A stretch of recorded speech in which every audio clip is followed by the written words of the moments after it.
Esto es lo que ocurre en este momento en Lima, Perú. Incidentes en una marcha, en una manifestación contra el toque de queda decretado por el presidente Pedro Castillo, que de todos modos hace instantes anunció que anulaba el toque de queda que había irritado a gran parte de la población. Vean estas imágenes, vean lo que ocurre hoy en Lima, en Perú, en el puerto del Callao. Esto está ocurriendo ahora. Tengamos en cuenta lo que ocurre aquí, porque esta es una foto común latinoamericana, no de toda Latinoamérica, pero de algunos países. Lo que ocurre en Perú es la suba del precio de los combustibles, la suba del precio de los alimentos. De ninguna manera sueñen que en la cantidad que han subido la República Argentina no es una comparación exacta, pero hay un conflicto ahí, hubo un paro de transportistas por el aumento de los combustibles durante una semana. Allí Pedro Castillo, el presidente, intentó frenar aquella medida de fuerza y se multiplicaron los incidentes, el malestar de una parte de la población con estos aumentos. ¿Y por qué les mostramos estas imágenes? Porque estas imágenes, si bien, insisto, no se puede hacer una comparación lineal entre la situación de Argentina con la de Perú, es una postal. Estas son imágenes que el gobierno argentino toma en cuenta cuando vos hablás en off con funcionarios y dirigentes del Frente de Todos. Saben muy bien y observan lo que pasa en otras regiones. Por ejemplo, lo que ocurrió en 2019 en Chile, el famoso chilenazo por el aumento del boleto de subte, que generó ahí casi una revolución de clases medias que estaban muy poco visibilizadas, con un montón de pedidos que se fueron acumulando después. No eran solamente del boleto, mayor participación democrática. Eso terminó en Boric también, ténganlo en cuenta. Quiero decir, el Frente de Todos y la clase política argentina observa estas imágenes porque, si bien no es comparable del todo, hay otros elementos allí en Perú. Están mirando qué es lo que ocurre con la sensibilidad social en otros países por aumentos de alimentos, en este caso de combustibles, que es también lo que ocurre en la República Argentina. Y les diría, en una escala muchísimo mayor. Perú tuvo 6 y pico % de inflación el año pasado. Es otros componentes. Sin embargo, vean ustedes, y el temor es a que haya el famoso pasto seco y que cualquier chispa genere una explosión. ¿Por qué decimos esto? Porque en Argentina, si bien es distinto, porque la política, los movimientos sociales y los piqueteros, con lo bueno y con lo malo, esto piensa la clase política argentina, han logrado capilarizar, canalizar las demandas o el descontento social, cosa que en Chile no ocurre porque no está tan politizada la sociedad. A pesar de esta capilarización y de que los partidos políticos llegan casi a todos lados, y allí donde no llegan movimientos sociales o llegan otros instrumentos del Estado. Después criticamos de qué modo llegan, del modo muchas veces transgresor y corrupto, pero digo, llegan ahí. Si bien todo esto es distinto en la Argentina, hay mucho temor y hay mucho descontento. Fíjense que ustedes, hasta el propio Axel Kicillof hoy dijo, a contramano de algún ministro de Alberto Fernández, que la situación estaba muy tensa, la situación social, no hay lugar para el ajuste, dijo Axel Kicillof. Él sabe lo que está pasando ahí, tiene la temperatura de cómo están los barrios más carenciados, y los traslado a la ciudad de Buenos Aires. Ustedes saben que hay una escalada enorme, hay una tensión entre la ciudad de Buenos Aires y el gobierno nacional por los famosos acampes. Hubo 3 días de acampe en el centro porteño, aquí muy cerquita. Fue un trastorno gigante para todos los porteños, porque por más que fue un solo área que se cortó completamente, hubo miles de personas con carpas, con logísticas, con alimentos, rotando en turnos. Ahí hubo un armado, estuvo estructurado de un modo profesional. Había gente que noblemente pedía trabajo y había otros que uno no entendía bien por qué no se ponían seriamente a trabajar. Lo cierto es que toda la ciudad se vio colapsada porque cuando vos cortás estas arterias tan importantes de la ciudad, todo el resto del tránsito enloquece y todos nos vimos perjudicados también y en nuestros derechos vulnerados por los derechos de otros. Esta puja de derechos que no está resuelta en la República Argentina. Jessica Bossi recordaba y lo va a desarrollar. Esto empezó en el 94, 95, 96 en Cutralcó, ¿lo recuerdan? Los famosos piquetes. Es decir, ¿cuántos años ya de piquetes tiene la República Argentina? Desde aquellas privatizaciones de Menem, ahí murió asesinada Teresa Rodríguez por fuerzas policiales, nunca más se fueron los piquetes. Lo cierto es que Horacio Rodríguez Larreta hoy se puso firme y miren ustedes lo que dijo. Mira, lo que pasó acá fue una extorsión y que la verdad que me da muchísima bronca, fue una extorsión. Usan a la gente. ¿A alguien se le ocurre que la gente vino en forma espontánea? Pero esas colas de colectivos que habían uno tras otro los traen y los traen extorsionados, que si no vienen le sacan el plan. Porque el plan en vez de manejarlo el Estado como tiene que ser, los manejan organizaciones que los extorsionan. Y lo peor es que además usan a los chicos. Ponen a los chicos como escudos a las mujeres para que la policía no los desaloje. Son unos cobardes usar a los chicos para eso. Los chicos tendrían que estar en la escuela, no acampando acá. Realmente es una barbaridad. Por eso es que le pedimos al gobierno. Por eso les pedimos que les saquen los planes sociales. Porque además, los planes tienen como condicionalidad que los chicos vayan a la escuela. Los chicos que estaban acá no estaban en la escuela, no estaban cumpliendo. O sea, hagan cumplir la ley y saquen los planes sociales a esa gente. Y así van a ver que no vienen más. No puede ser. Tenemos que replantear además todo el sistema de planes sociales que atentan contra el laburo. Hay gente que por ahí podría conseguir un trabajo y no lo toma para no perder el plan. El ministro de Desarrollo Social le contestó a Horacio Rodríguez Larreta. Fíjense lo que dijo Juanchi Zabaleta. Ahí lo tenemos. El camino no es amenazar con sacar una asistencia a quien la necesita. Fíjense ustedes cómo se diferencia Nación de la ciudad de Buenos Aires. Y finalmente vean ustedes ya la amenaza de referentes de estos movimientos piqueteros. Ahí está. Eduardo Beliboni es el titular del PO. Si no hay acuerdo con desarrollo social, esto es una reunión que va a haber el jueves a las 3 de la tarde. La semana que viene volvemos a cortar la 9 de julio con 50.000 piqueteros, amenazó Beliboni, y otros referentes también dijeron, se viene una marcha federal piquetera, es decir, en todo el país. Argentina tiene muchísima dificultad para dar trabajo genuino, pero tampoco quiere reformar absolutamente nada por miedo a ¿qué? A que vengan la derecha y el neoliberalismo y que deje gente desempleada. Ahí la tenés, la gente desempleada. Acompáñenme. Voy a presentar entonces a Cecilia Bufflet. ¿Cómo le va? A Pablo de León. ¿Cómo te va? A Jessica Star Trek. Bossi. Divino, Total White. Bien. Toda de blanco. Buenas noches. Y Osvaldo Bazán, que quizás sienta celos porque hemos hecho un comentario, casi te diría de indumentaria, sobre otra persona que no es él y sus camisas. De ninguna manera tenemos estilo. Ay. Bien. Quiero meterme con un tema. Se cumplen 2 años de un asesinato terrible. ¿Cuántas veces dijimos, doble vara, tema derechos humanos, capítulo 1.000.000? Doble vara. Si los derechos humanos son los que se violaron de otro gobierno, entonces nos ocupamos, lo visibilizamos, miles de tweets, actos de campaña y pañuelos en la cabeza. Si son violaciones a los derechos humanos dentro del gobierno, en este caso el que está ahora, bueno, más vale que pase desapercibido. Vamos a hablar de Magalí Morales. Osvaldo Bazán, ¿quién fue? Sí, esto ocurrió hace exactamente 2 años en Santa Clara de Conlara, que es un pueblo de 10.000 habitantes en el norte de la provincia de San Luis.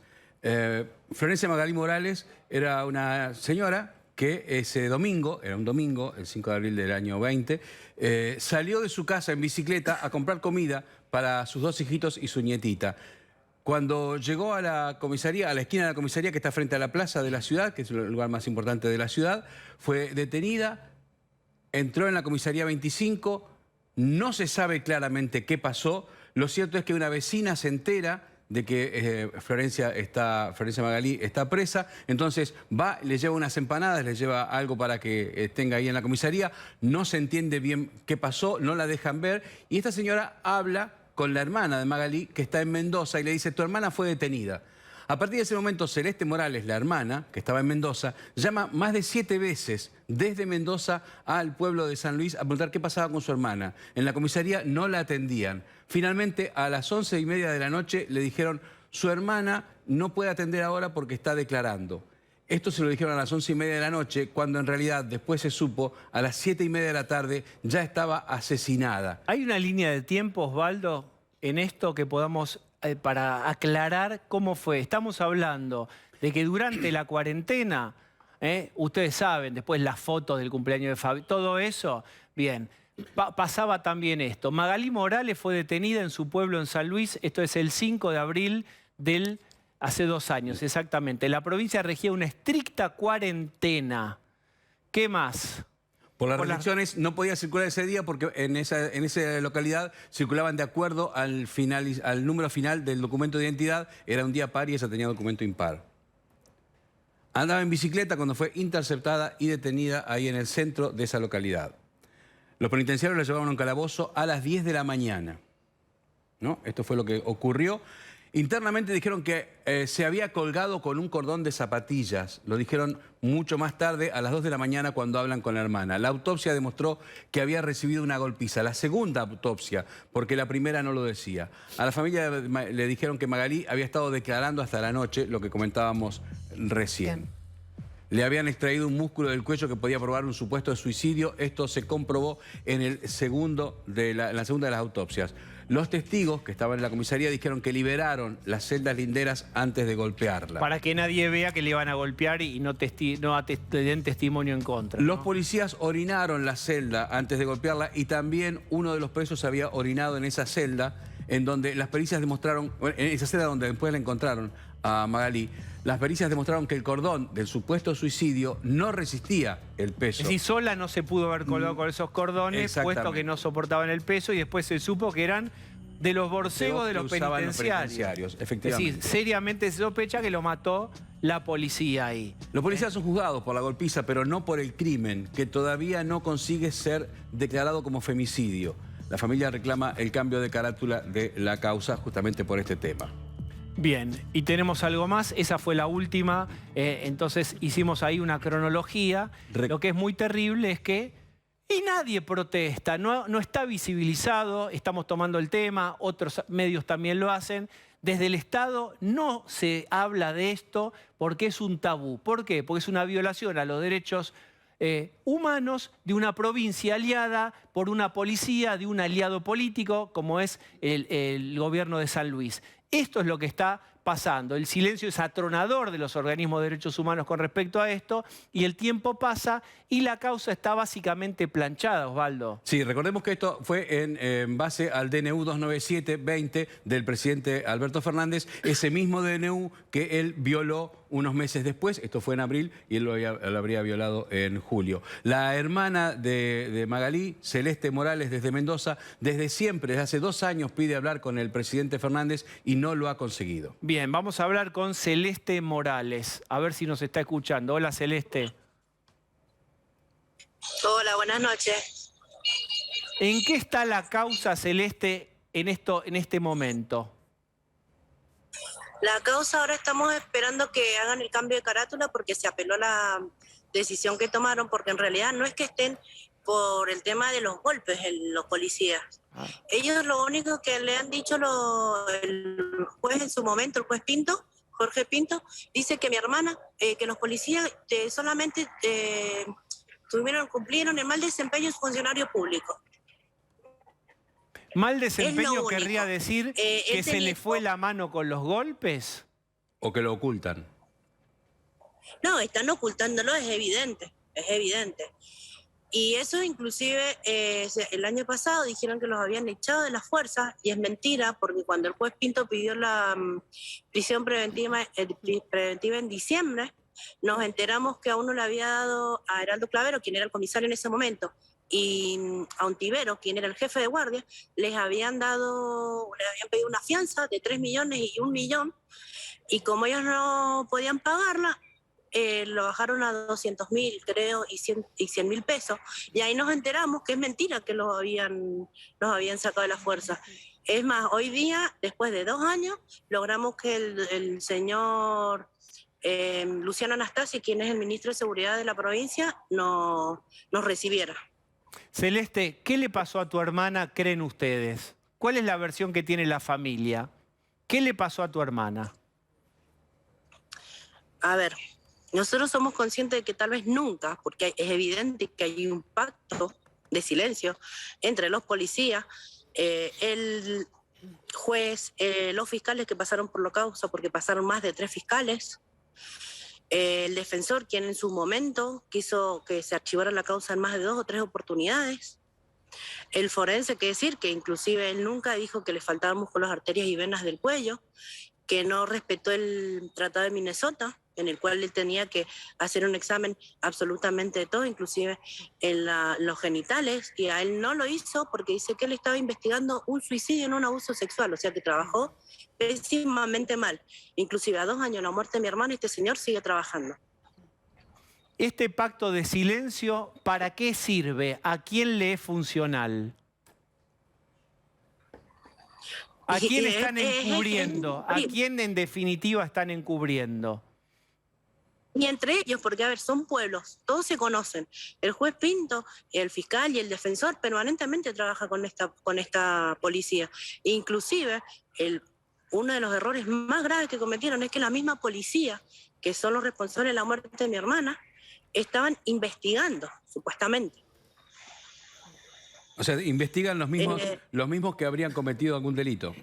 Claro, son un equipo, cual, digamos, contemos eso, alguna vez lo hemos hablado, digamos, ¿por qué no investiga el fiscal a los policías? Porque son el equipo, claro. El fiscal se sirve, son una extensión los policías y trabajan en equipo investigando. Si esto es un pueblo y ese es siempre el mismo equipo, deben tener la idea de no delatarse entre sí. ¿Estos policías tenían algún antecedente de violencia? ¿Eran policías sospechados? Y te agrego otra pregunta.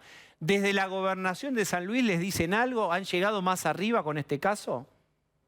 No, el señor gobernador de San Luis no nos ha recibido. Sí, el señor Anastasi, que en realidad fue, se podría decir de casualidad, porque por medio de un Twitter que él estuvo haciendo con otra persona, yo le pedí por favor de que nos recibiera, porque no podía ser de que hacía ya 2 años que yo le tuiteaba cosas para que él supiera, y según él hoy día nos dijo de que él sabía el caso de mi hermana.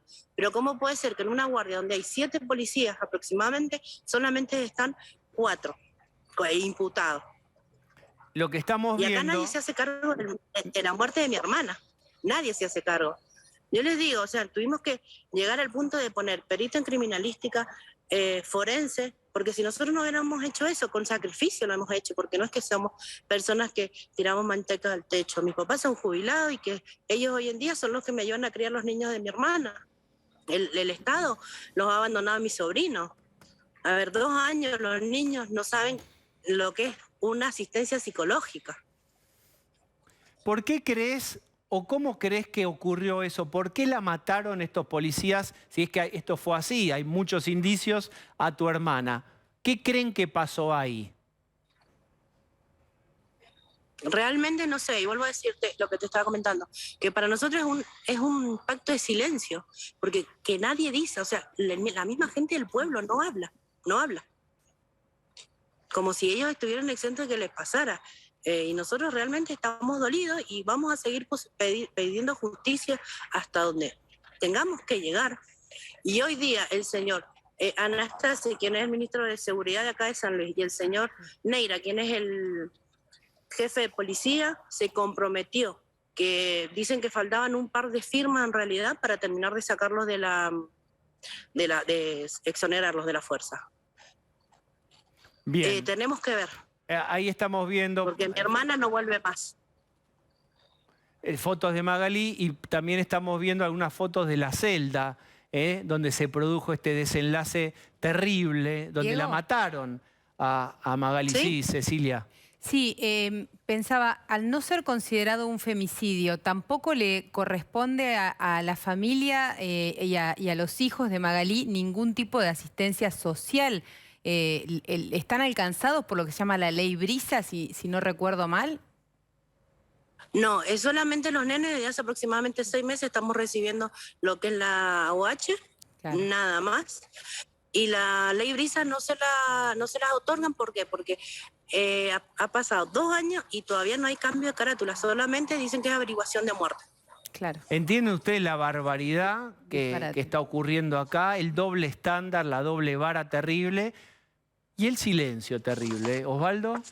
Celeste, hace 2 años ustedes están pidiendo hablar con el presidente Fernández y el presidente no la ha recibido. Tenemos casi la certeza de que el presidente puede escuchar este mensaje. ¿Qué le diría a usted? Que nosotros queremos que nos reciba, porque si bien nosotros somos del interior, nosotros seguimos siendo personas, somos ciudadanos y nos merecemos. Es nuestro derecho. Es nuestro derecho. Porque lamentablemente acá hay 3 criaturas que van a crecer sin su mamá. Y encima los chicos hace más o menos 6, 7 meses que se enteraron de esto, de que a su mamá la mataron. Y ellos se enteraron toda la verdad, de que le sacaron músculos, arterias y venas, de los golpes y de un montón de mentiras que se dijeron. Y nosotros le pido, si llegara el presidente, que mi número o contactarme a mí no es para nada difícil. No es para nada difícil. Es más, yo desde hace un buen tiempo yo le agradezco a Osvaldo, que fue una de las personas que a nivel nacional nos dio el espacio, porque muchísima gente nos ha dado la espalda, muchísima gente. Y lo peor es que de todo esto, que no es homicidio, a ver, tienen que ver las perspectivas de género. Y acá estamos hablando de 4 policías, de los cuales 2 son mujeres. Ahí No hay les un pacto de importó nada. silencio. Además, es escalofriante. Quiero recordarles, para los que no lo pueden hacer, a la que le extirparon los músculos del cuello, cuando no se llamaba todavía femicidio y se decía crímenes pasionales, porque lo de femicidio tiene unos pocos años, fue Alicia Muñiz en el caso de Monzón, para que no se note que la había sido estrangulada con las manos, le habían quitado los músculos del cuello, el mismo, no sé si es exactamente el mismo músculo, pero la misma intención, segurísimo, en este caso, que lo más terrible y doloroso es que no la escuchan a la familia. Jessica. Sí, Celeste, organismos de derechos humanos se acercaron a vos, se acercaron a ustedes, porque esto, además de un caso que vos estás planteando que es un femicidio, que también te pregunto si alguna otra agrupación feminista y demás se acercó, es un caso claro por cómo está dada la situación de fuerzas policiales cometiendo un crimen. Digamos. Abuso es institucional. el caso, claro, de abuso institucional muy claro. ¿Hubo algún contacto con vos? La Secretaría de los Derechos Humanos recién, creo que fue una semana antes de que mi hermana cumpliera 1 año de fallecida, de asesinada, se presentó como querellante y han ayudado, pero a ver, lamentablemente volvemos a lo mismo. El juez, el fiscal, el defensor y todos ellos como que están demostrando el poder que tienen, porque es evidente el poder que tienen para encubrir un homicidio. Es gravísimo. Pablo de León. Celeste, ¿cómo cambió la vida del pueblo a partir de esto? Porque es un lugar donde ustedes bien que se conocen todos, donde claramente estas personas denunciadas por lo que le hicieron a tu hermana están ahí. ¿Cómo cambió la vida del pueblo a partir de este hecho y de que no se ha hecho justicia? Nosotros no vivimos acá en San Luis, nosotros somos de Mendoza y mi hermana también. Hacía 3 años vivían acá en San Luis. Pero el pueblo, el año pasado cuando nosotros vinimos a la marcha, nos enteramos muchísimos casos de diferentes índoles que no son resueltos y que pasan desapercibidos. Nosotros seguimos sosteniendo. Es más, ahora estamos volviendo a Mendoza y nosotros vamos a seguir las últimas instancias. No nos importa porque no puede ser de que ellos anden libres y mi hermana está 3 metros bajo tierra porque supuestamente violó la cuarentena. La cuarentena. ¿Y cuál es el tema? Que yo, dentro de mi ignorancia, a ver, yo soy licenciada en obstetricia. De leyes es muy poco lo que sé. Acá tenemos que ver y apuntar como si fuera exactamente un delito de lesa humanidad en democracia, porque mi hermana fue golpeada, torturada, prohibida, le prohibieron la libertad, estuvo incomunicada.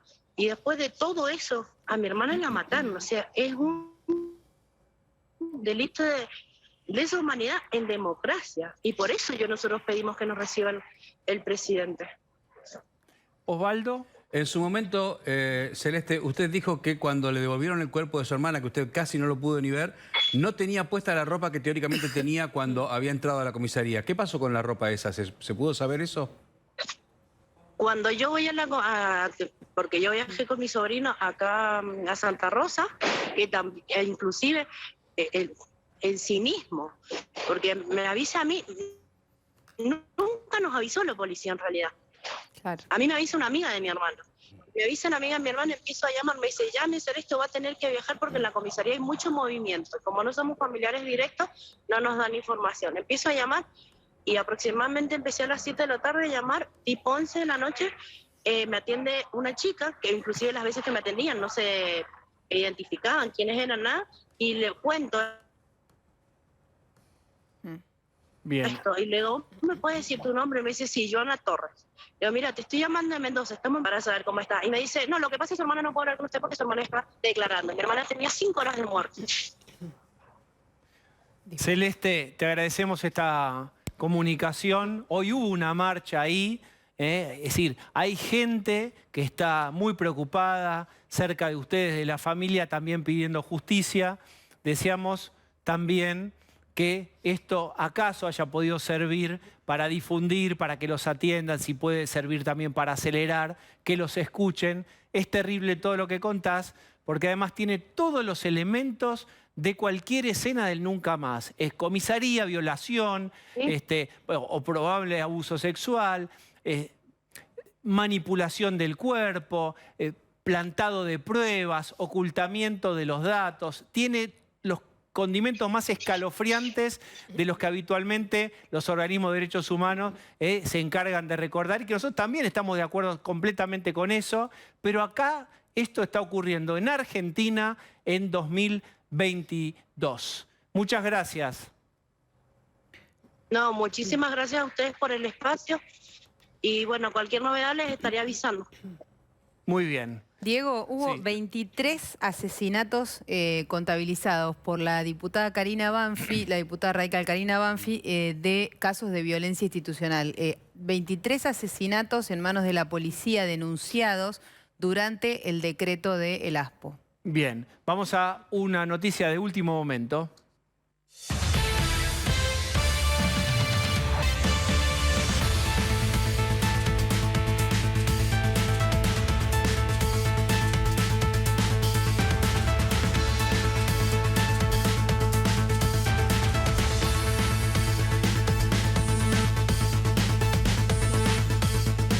Eso es Perú, es Lima. Vamos a hablar con Vanessa Sánchez. Vanessa, te escuchamos.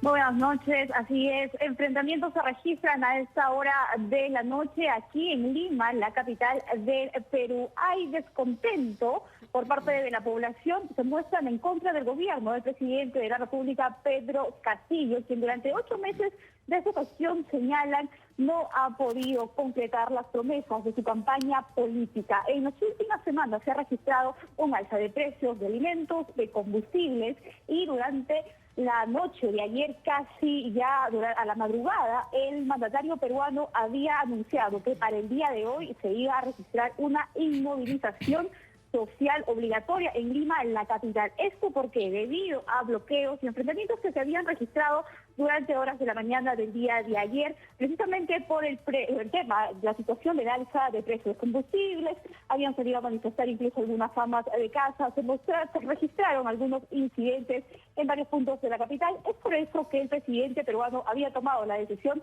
de declarar esta inmovilización social obligatoria para el día de hoy, que empezaba desde las 2 de la madrugada del día de hoy y que iba a culminar a las 11:59 de la noche. Esto ya ha quedado suspendida, la medida ha quedado también ya suspendida debido a que el jefe de Estado se reunió esta tarde con los congresistas de la República. Luego de esta sesión, el jefe de Estado anunció que levantaba esta medida y que la población ya podía movilizarse aquí en Lima, la capital. Pero mientras esta reunión se daba, ya la población había salido a manifestar, han tomado las calles, incluso se han registrado varios enfrentamientos con la Policía Nacional del Perú, se han registrado varios heridos, la quema también de algunos palos, de algunas llantas, y todavía la policía no ha logrado controlar la situación. Alrededor del Palacio de Gobierno, donde nosotros estamos ubicados, se ha reforzado también la seguridad, se ha incrementado el número de policías aquí y estamos atentos también a lo que pueda ocurrir esta noche aquí en la capital de Perú.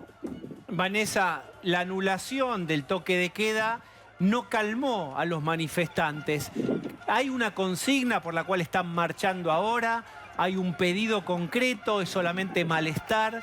¿Por qué permanecen ahí? ¿Y cuáles son las promesas incumplidas del presidente Castillo?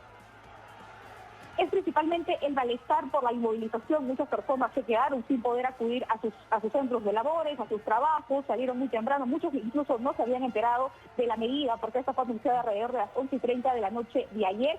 Muchas personas salieron de sus casas para tomar un vehículo, no encontraron movilidad para trasladarse, han tenido que retornar, han estado bastante fastidiados porque han dejado de trabajar el día de hoy, no han podido movilizarse y además el descontento es por lo que señalaba hace unos momentos el alza de precio de los alimentos, que según el gobierno del presidente Pedro Castillo, esto se debe también a un problema internacional por lo que está ocurriendo entre Rusia y Ucrania. Hay bastante descontento de la población peruana que en estos momentos y esta noche ha salido a las calles de manera multitudinaria para pedir también que ya durante este tiempo que viene de gestión del presidente Pedro Castillo se cumplan las promesas. Son varios meses ya que han señalado que van a estabilizar el tema del combustible, también había señalado a los transportistas que también se habían movilizado, que iban a condonar las deudas de papeletas. También son proyectos que, según el ministro de Transportes y Comunicaciones, es un proyecto que se va a presentar el día de mañana, pero que todavía no se ha concretado. Vanessa, finalmente, que le reclaman al mandatario. Sí. Te pregunto, ¿de cuánto es la inflación mensual o de cuánto viene siendo la inflación en Perú en los últimos meses?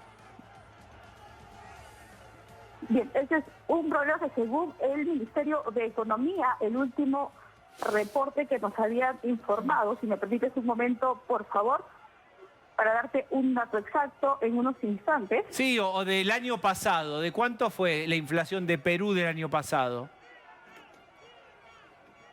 En términos económicos, en caso del Perú, ha estado bastante estable.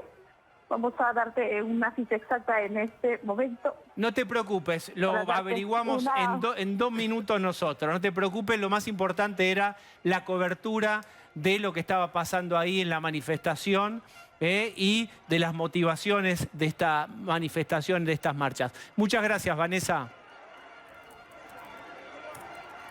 Bien, aterrizamos aquí, Buenos Aires, Argentina. Aquí también hay manifestaciones, esperemos que no tenga el desenlace fatal, hubo muertos en Lima, en Perú. 4 hasta ahora. Hay malestares que tienen vasos comunicantes, tienen otros elementos Perú.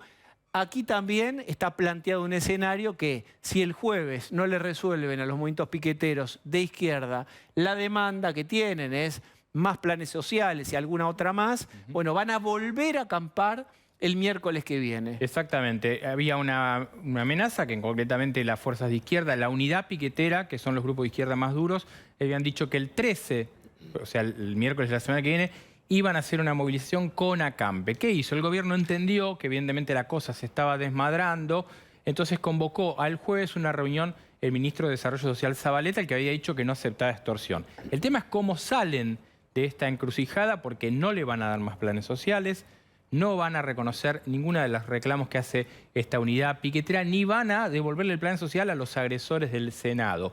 Y a esto se le suma lo que vos contabas al principio del programa, quizás hay gente que no estaba en ese momento, que es la reta hoy con un lenguaje que es interesante ver eso, duro, inusualmente duro en la reta, que es tranquilo, que cree que la gente no quiere más que una cosa calma por el medio, un lenguaje duro contra el tema de los piquetes y de ver chicos en la movilización, con lo cual hay una percepción, y sabemos que todos los políticos, oficialistas de oposición, miran las encuestas, a lo que es el enojo de la gente con este tipo de reclamos. Sí, bien. La gente está muy cansada. Esto marca también el giro de la reta que se pone en el centro de la discusión. Además, la ciudad de Buenos Aires tiene una jurisdicción sobre lo que pasa, está claro, las fuerzas de seguridad interviene, la policía de la ciudad, más allá de que se necesita obviamente un operativo conjunto con Nación y con la provincia de Buenos Aires, está claro que hay un rol que tiene la ciudad de Buenos Aires y que la gente ya no distingue. Es 70% culpa de Nación, 20% de la ciudad, 10% de provincia. Digo, en la volteada caen todos, esto está claro. Y decías vos en la apertura el dato del piquete. Hace 25 años que la Argentina tiene piquetes con lo que pasó en Cultralcó. Se está por cumplir, fue el 12 de abril lo de Teresa Rodríguez, o sea que estamos próximos a un aniversario. Y la gente hace 25 años que tolera, más allá de cuál sea el reclamo, que se pueda cortar una calle en la Argentina. En la ciudad de Buenos Aires ya es, uno mira el pronóstico y mira a ver a dónde está el corte. Cortaron la Richieri, cortaron el 25 de mayo. Claro, pero el tema de ver ahora cómo solucionas el tema del corte es ver la consecuencia. Digo, es el final de todo el proceso. Sí. Digo, y solucionar esto no lo solucionas en el final del proceso. Digo, ¿por qué hay decenas, centenas de miles de personas que dependen de un plan después de tantos años de depender de un plan? Bueno, si tantos años se dependió de un plan y lo único que hicimos fue tener más planes, el tema del plan no funcionó. ¿Qué hace falta para que quede claro que el plan no funciona? Bueno, pero el problema es el empleo. Vos hoy tenés, Osvaldo, 18 millones... Vos tenés en Argentina donde tenés 18 millones de pobres.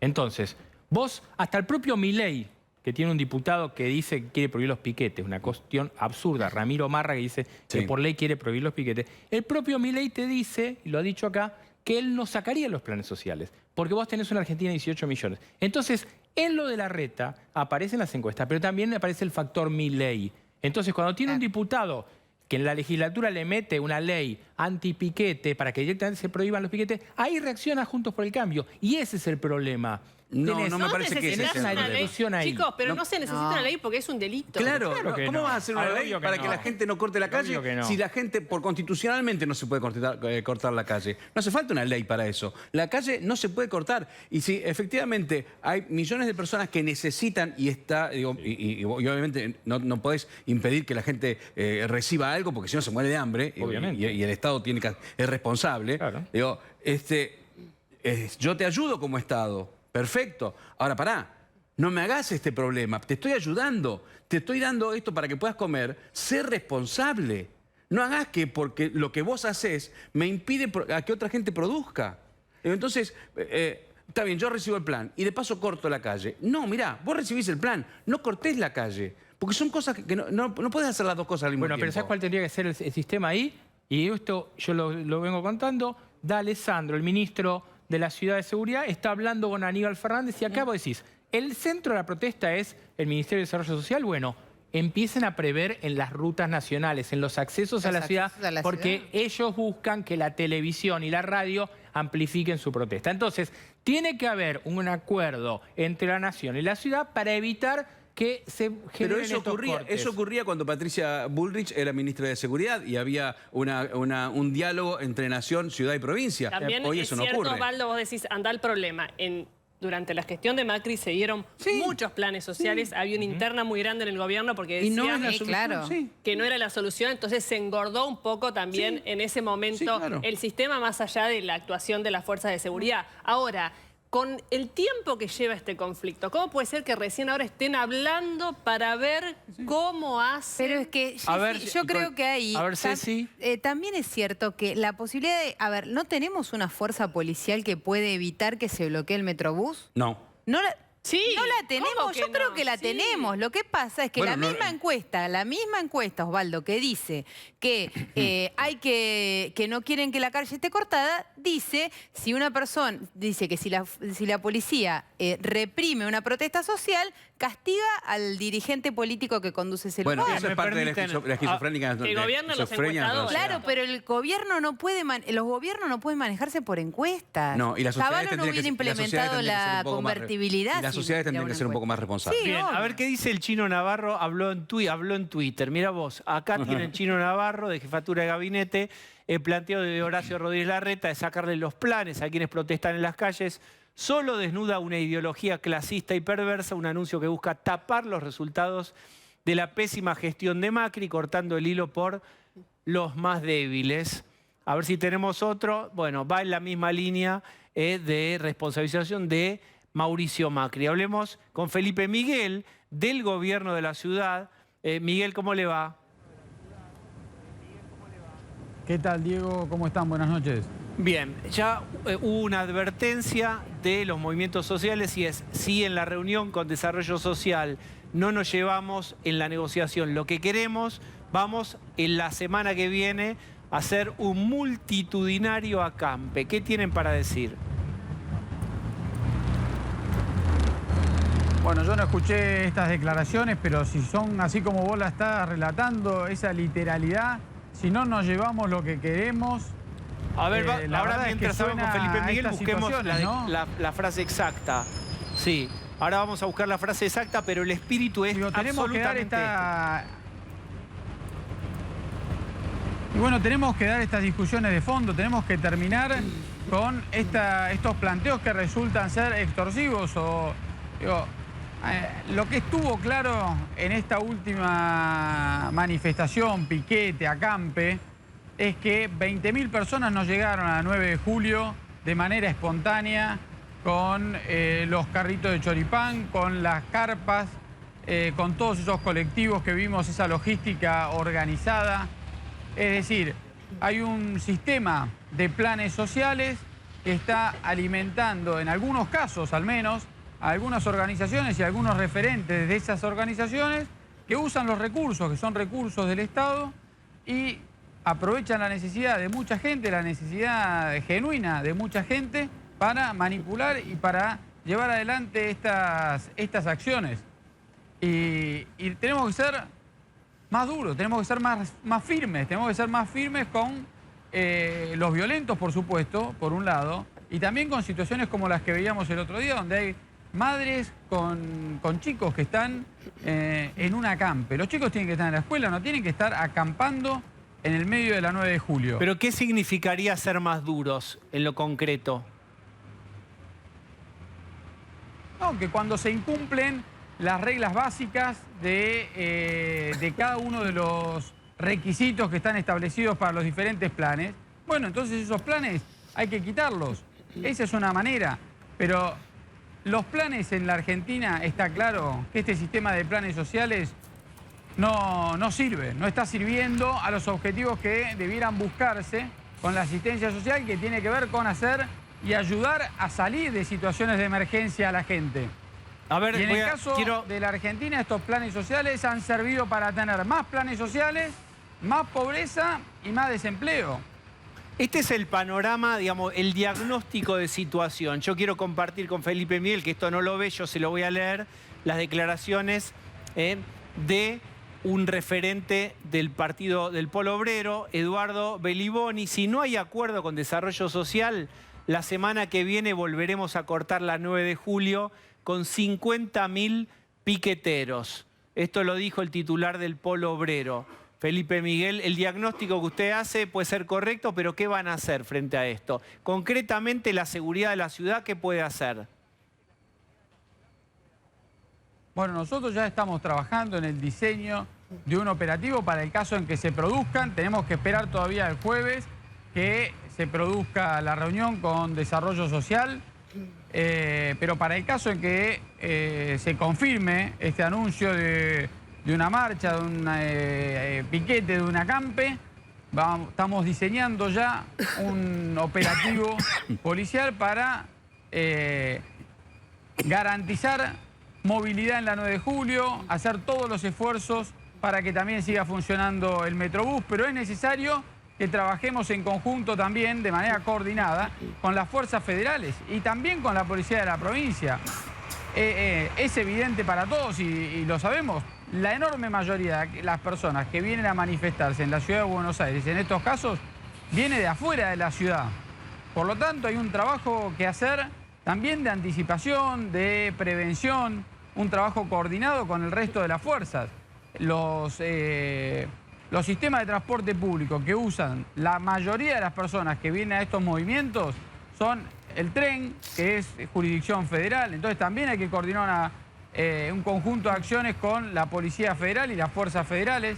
Pero es muy están importante teniendo que se algún trabaje de esa contacto, manera y pues también ya que se coordine con las organizaciones. Pero ¿tienen ya contacto? ¿Han quedado en algo? ¿Pudieron hacer un acuerdo con Nación Seguridad y Provincia Seguridad? ¿O es una expresión de deseo que eso ocurra?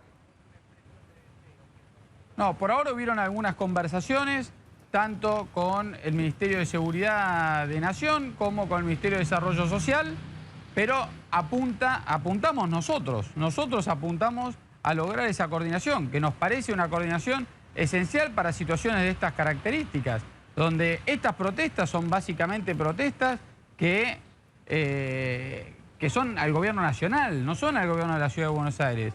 Ocurre que suceden acá, pero no se hace nada para evitarlas, no se hace un trabajo para coordinarlas, para ordenarlas, para evitar estas situaciones de acampe de miles de personas. Una vez que ya llegaron 20.000 personas es muy difícil. Y también cuando uno ve madres con chicos ahí acampando, también se pueden generar situaciones de riesgo que hay que analizarlas muy bien y con mucho cuidado antes de tomar esas decisiones. Pero está claro que detrás de una organización como la que vimos el otro día, hay gente que las está movilizando, hay gente que está impulsando estas manifestaciones, hay gente que compra esas carpas. ¿De dónde salen esas carpas para acampar? Yo me pregunto eso. ¿De dónde salieron? ¿Quién las compró? Toda esa gente que está ahí está reclamando planes porque tiene necesidades alimentarias. No compra carpas. Esas carpas fueron dadas por alguien que usa los recursos que son del Estado y que están destinados para gente que necesita esos planes para otras motivaciones. A ver, eso Pablo sí de León. Y para eso hay que hacer un control de las personas que administran esos planes sociales. Ahora, Miguel, está claro quién compra esas carpas. Las compra el Polo Obrero, las compra el MTR, las compran los jefes de esas distintas organizaciones. Pero ahora yo le pregunto a usted, si ni siquiera pueden controlar el ingreso por eso, la de intermediación... 50.000 personas. Sí. No, yo digo que hay un tema con la intermediación en lo que son los planes sociales o la asistencia social, que evidentemente es un modelo que hay que revisarlo. Que hay que ser más rigurosos eventualmente en el seguimiento. Obviamente no es responsabilidad de la ciudad, es responsabilidad del gobierno nacional. Nosotros los planes que tenemos en la Ciudad de Buenos Aires los administramos, los seguimos, revisamos periódicamente también que las personas que son beneficiarias de esos planes siguen cumpliendo con los requisitos preestablecidos para poder ser beneficiarios de esos planes. Si no, no son planes que una vez que se dieron se mantienen y se sostienen de manera perpetua. Hay que hacer una administración también de eso y eventualmente cuando hay una intermediación también de aquellos que están intermediando. Está bien, pero por eso le pregunto, si ni siquiera pueden de la manera en la cortar, que está no funciona. si ni siquiera pueden cortar el acceso a la ciudad de estas personas, ¿cómo van a pensar en sacarle el plan a una persona que va con chicos a una marcha? Esto suena como imposible, suena como una cuestión nada más que para dar demanda al enojo de la gente. No, suena como planteos que creemos nosotros que son las cuestiones que hay que analizar y que hay que dejar de lado la hipocresía y analizar en serio y en profundidad el problema que está detrás del hecho puntual del piquete. Porque por supuesto que el hecho puntual del piquete es un problema, hay que evitarlo, hay que trabajar para que cuando se produce con tanta cantidad de gente y no se puede evitar, esté lo más ordenado posible. Pero lo que subyace a eso son millones de argentinos que están teniendo un problema porque no hay un plan, porque no hay un rumbo, porque no hay empleo. Eso subyace. Y detrás de eso subyace también que algunas de las organizaciones que fueron sindicadas para intermediar estos planes sociales, que son los recursos del Estado para asistir a las personas en mayores necesidades, lo están haciendo de manera inapropiada, para ser elegante. Bien, Jessica Bossi. Sí, Felipe, ¿por qué esto no lo denuncian a la justicia? Pues lo decís muy abiertamente y muy clara que detrás de esto hay gente, supongo que los líderes de estas agrupaciones, que usan fondos, plata que se da para planes sociales, los desvían para sostener sus propias movilizaciones en compra de carpas y demás, con lo cual eso es un delito. ¿Por qué en vez de comentarlo también no hacen en paralelo una denuncia judicial para que se investigue? A ver, nosotros lo que estamos levantando es lo que aparece manifiesto. Es llamativa, llama la atención. Yo no tengo una prueba de que alguno de los referentes de las organizaciones fue y compró carpas y las distribuyó. Lo que digo aparece a todas luces y cuando yo planteo esto, me imagino que ustedes no se están sorprendiendo tampoco. Entonces, nuestro planteo es justamente ese. Tenemos que dejar de lado la hipocresía. El gobierno nacional sabe muy bien también con quiénes interactúa y qué uso se hace de esos recursos. Y si no lo sabe, debiera trabajar para saberlo. Ese es el planteo que estamos haciendo nosotros. Muy bien. Sí, Cecilia.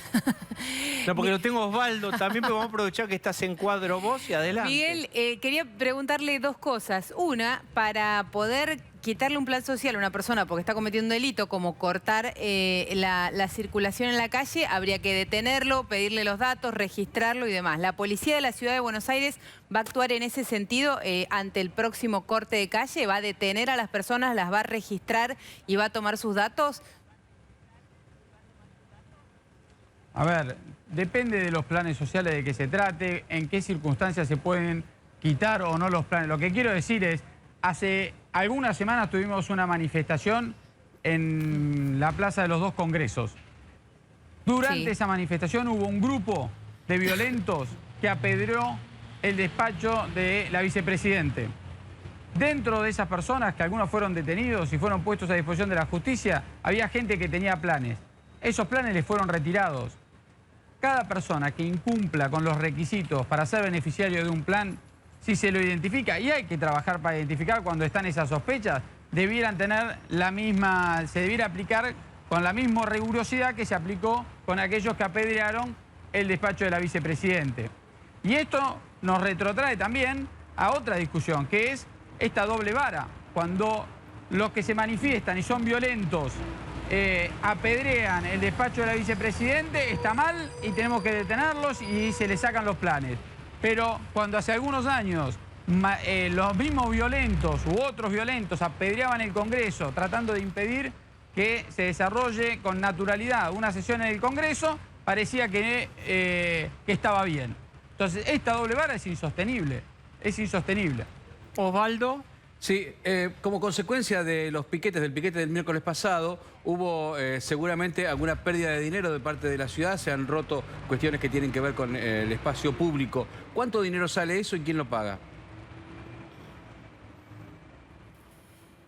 Bueno, primero desde la ciudad nos ocupamos como lo hicimos también en la oportunidad de la manifestación en la Plaza de Congreso.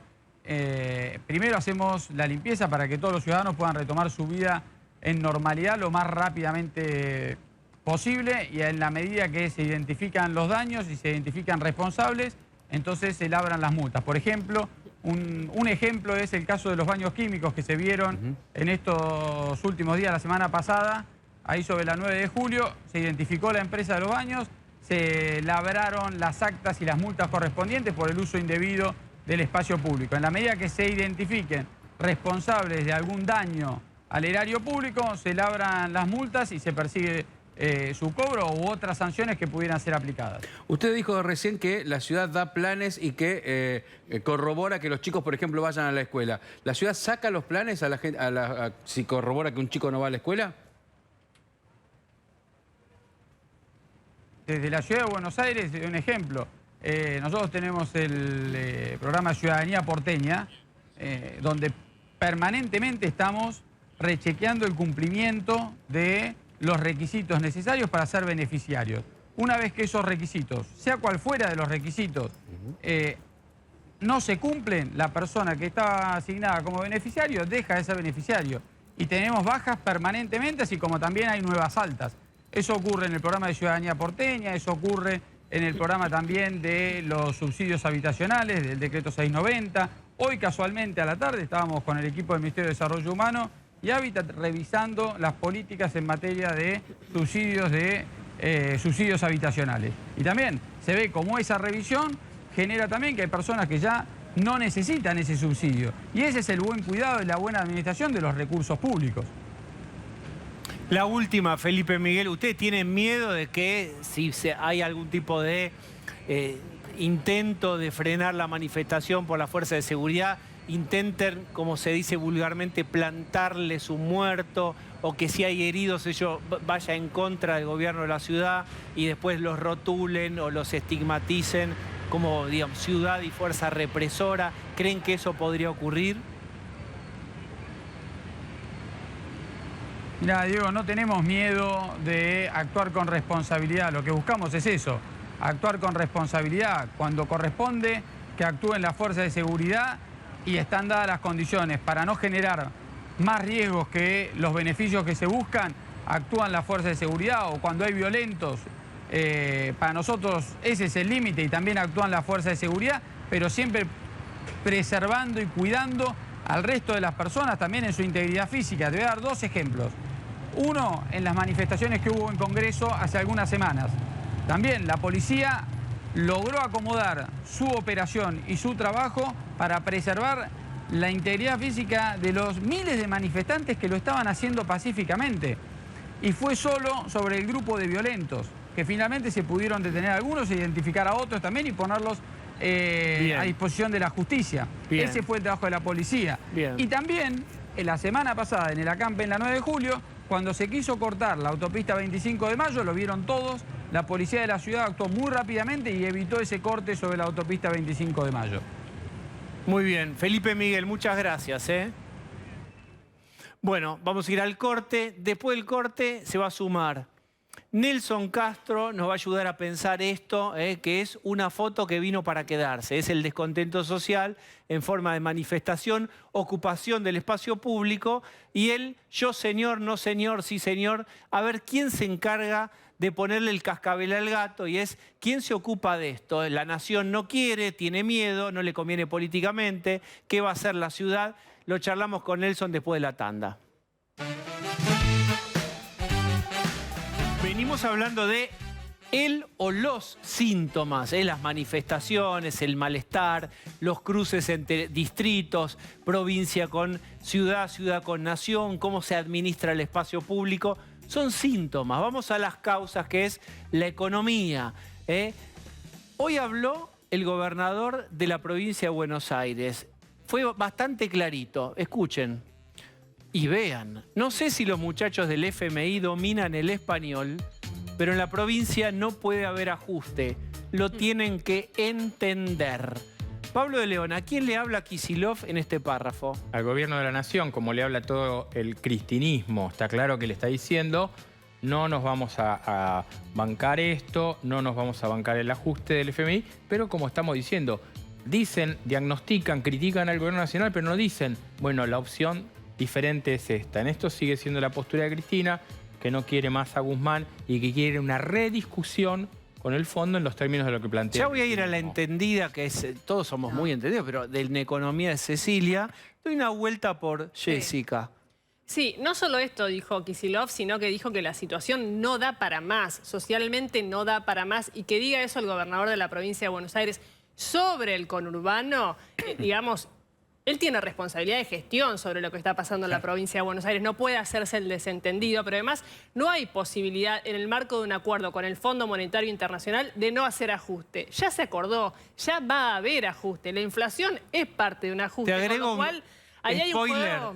Sí. No por el fondo, porque ya venía desajustada la Argentina. Sí. El fondo es una consecuencia, Pero el fondo es un no es el que hace el ajuste. Pero, El ajuste lo va a hacer el ministro de Economía. No, pero ya hay un acuerdo. En ese acuerdo se cerró eso. ¿Qué está diciendo? No cumplamos el acuerdo con el fondo. Pero además Eso es es lo que plantea. como si dijera, che, a mí este programa la verdad que no me gusta. Digo, sos parte de, Claro. sos responsable. ¿Cómo vas a decir, está bastante mal todo? No, no puedes decir está bastante mal todo, solucionalo. ¿Estás en escena o en la butaca, Cecilia? Pero ahí me parece que lo que refleja Kicillof y lo que dice en voz alta es algo que dice el kirchnerismo y la cámpora también en Off the Record, que es la recuperación que vende el albertismo, es una recuperación de clase media, es una falsa recuperación, este no es un gobierno peronista. ¿Quién piensa que la recuperación es de clase media? Esto es una frase que yo no había escuchado. La clase media seguro que no, César. Claro, obvio que no, pero ¿sabés a qué le... la clase media. Claro, pero Bien. ¿sabés a qué le ¿Quién apuntan? piensa eso y dice? Bueno, dice eso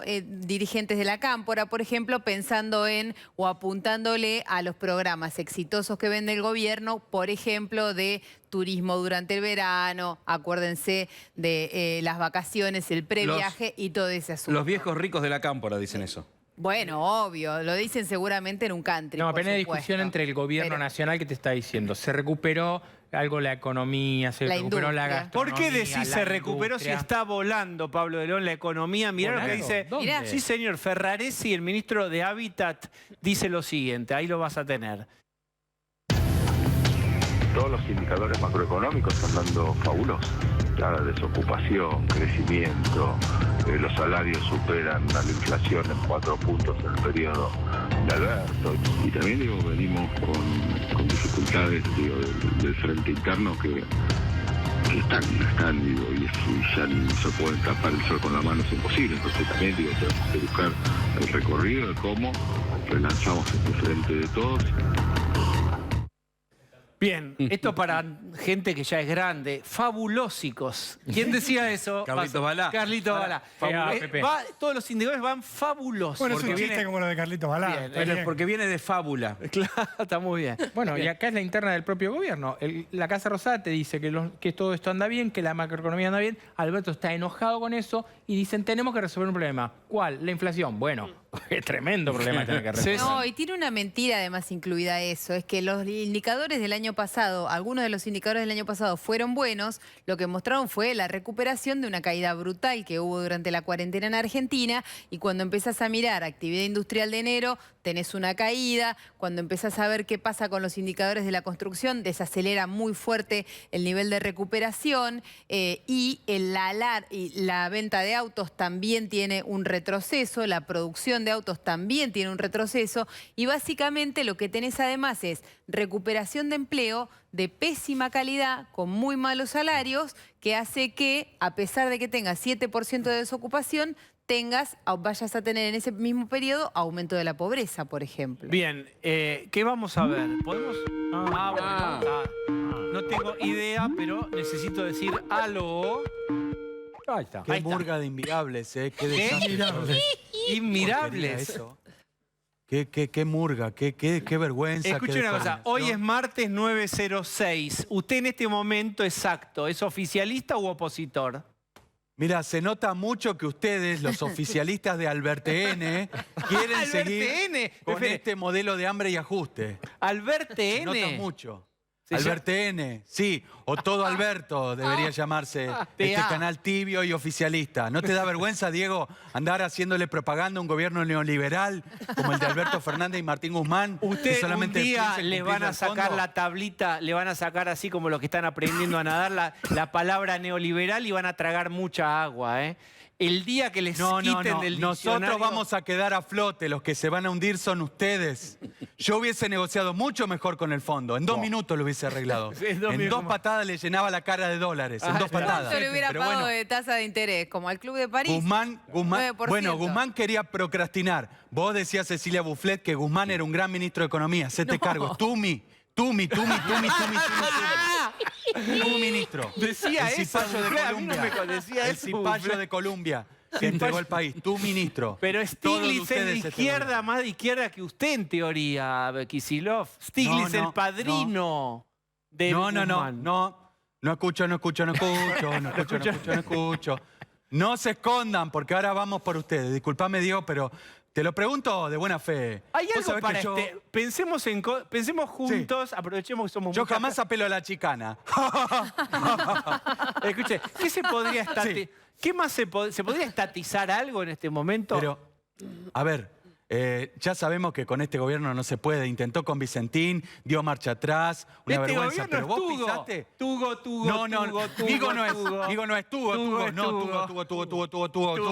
Lero. ¿Vos pisaste el conurbano alguna vez? Varias veces. ¿O solo vas de Palermo a TN y de TN a Palermo? ¿Y vos? 4 o 5. Pero si estás en la paternal. Yo te conozco. Parque Chas. Pero ¿no viste el desastre que dejó la gobernadora que está en París, Vidal? Usted se perdía en Parque Chas. No.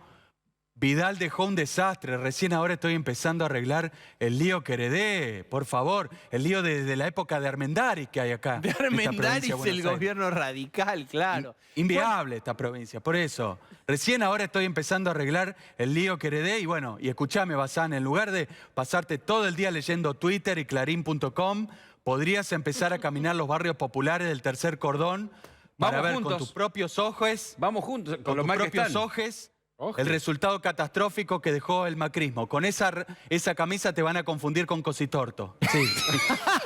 Se nota mucho. No le robé a nadie como otros. Se nota mucho. Bueno. Se nota mucho. Bien. Gracias, Axel. Yo podré ser el gobernador en los papeles, pero el poder real en la Argentina sigue en manos de 100 familias. Los Galperín, los Roca, los Boric, los Seyman. Sí, los Seyman. Tiene 4 patas, cola, Claro. ladra. ¿Qué es? Un gato que imita un perro. Un pingüino, No. una familia de No pingüinos. se pudió. No se pudió. Bien. Gracias.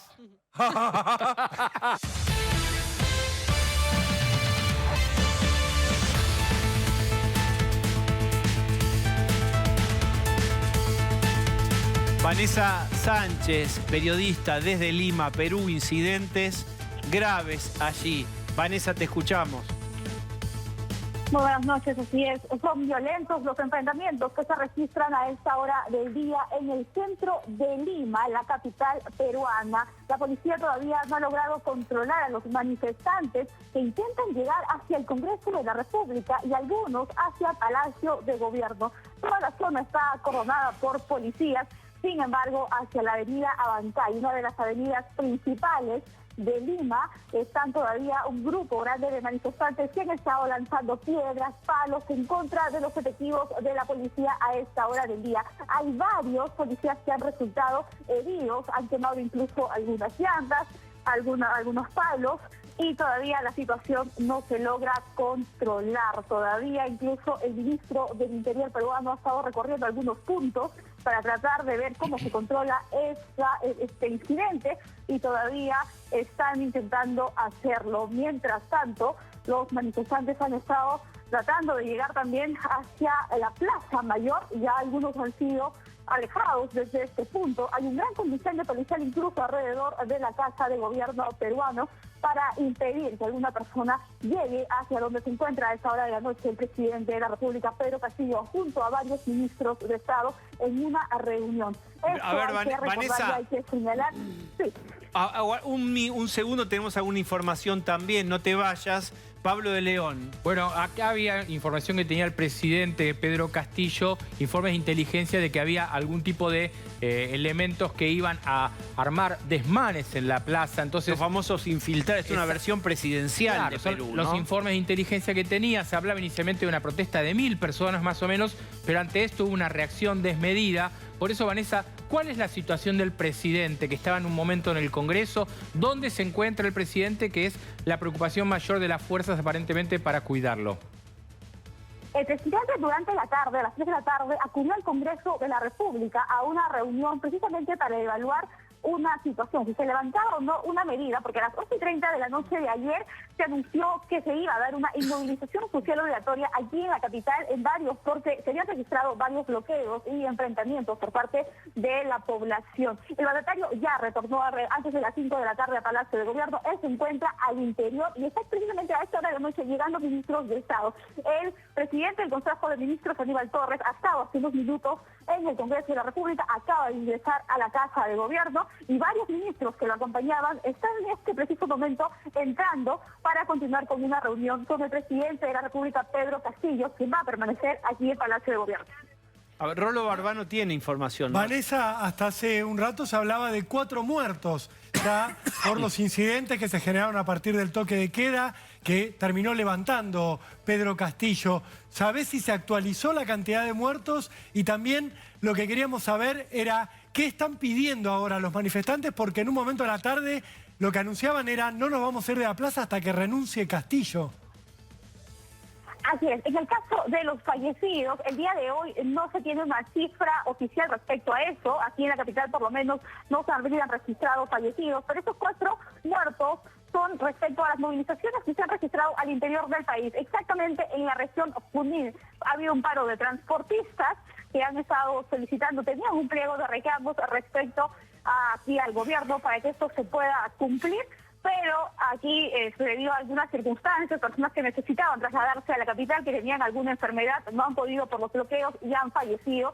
durante esta manifestación, esta paralización del transporte público. Es en esta zona donde se han registrado los 4 muertos. El día de hoy aquí no hay una versión oficial respecto a que se han fallecido durante estos enfrentamientos con la policía, pero sí, muchas personas están mostrando su descontento. Han pedido inicialmente, días atrás, la vacancia del presidente, el Congreso no la aprobó, la rechazó, y el día de hoy piden también su renuncia. Hay mucho descontento durante estos 8 meses de su gestión. Han estado en las últimas horas, las últimas semanas, en contra del alza de precios de combustibles y también de alimentos, porque, por ejemplo, en el tema de algunos productos como las zanahorias, llegaba a más de 20 soles peruanos el kilo de zanahorias. Es por eso que muchas personas se sienten con mucha incomodidad respecto a estos temas.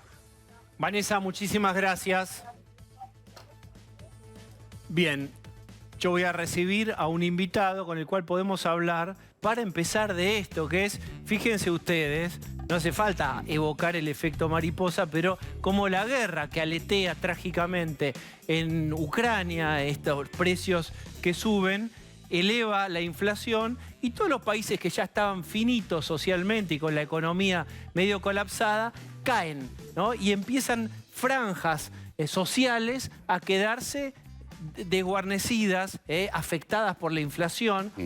¿Cómo ves esto que está ocurriendo allí? Por supuesto, no sería justo hacer una simetría exacta con posibilidades de Argentina, pero tienen un elemento en común, que es irritación y malestar por suba de precios, combustible que también sube su valor.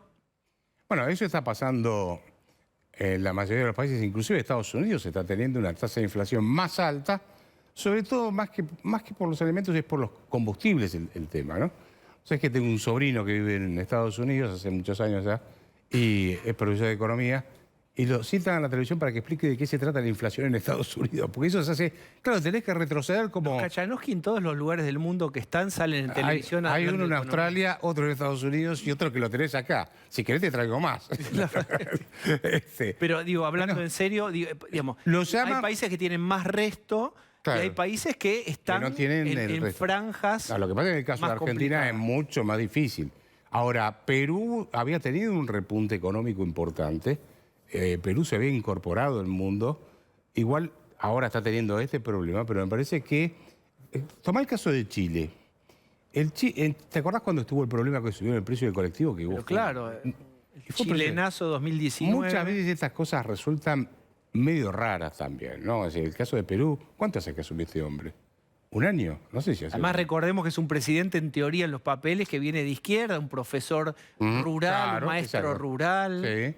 De manera que, yo te diría, a ver, en Perú duran poco los presidentes, porque generalmente hacen juicio político y lo rajan en poco tiempo. Vos fíjate que no duran mucho. Sin embargo, la economía sigue andando. Ahora, este problema habría que verlo más en detalle. Te digo, no tengo toda la información. No creo que sea solo porque subió... No, es que de hecho no es así. Hay una inestabilidad política, no hay una gran concentración de poder en el gobierno, pero el elemento de suba de precios es común en Chile, en Perú y acá cerquita, en desarrollo social también. No nos alcanzan lo que nos dan por los planes, etcétera. ¿Cómo está igual, de todas formas, acá la tasa de inflación que tenés comparado con otros países es... galopante. 5 veces más alta, 10 veces más alta, no sé, cosas por el estilo, ¿no? Traje mi notebook, que la cambié, no sé si mirás, es nueva. Sí. Se ríe. ¿Quién se ríe? A ver, digamos, con tu computadora, ¿cuál es la primera pantalla que deberíamos ver de lo que trajiste? No, de lo que trajiste, a ver.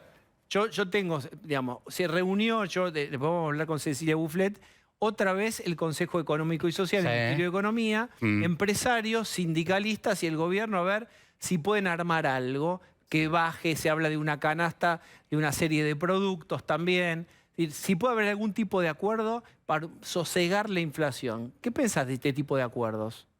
Mirá, cuando estaba ahí estaba escuchando de ajuste, estaban hablando del tema del ajuste, creo. Yo empecé a escribir en el Diario de la Prensa en el año 1985. Y me acuerdo que escribí al poco tiempo una nota que se llamaba El sentido del ajuste.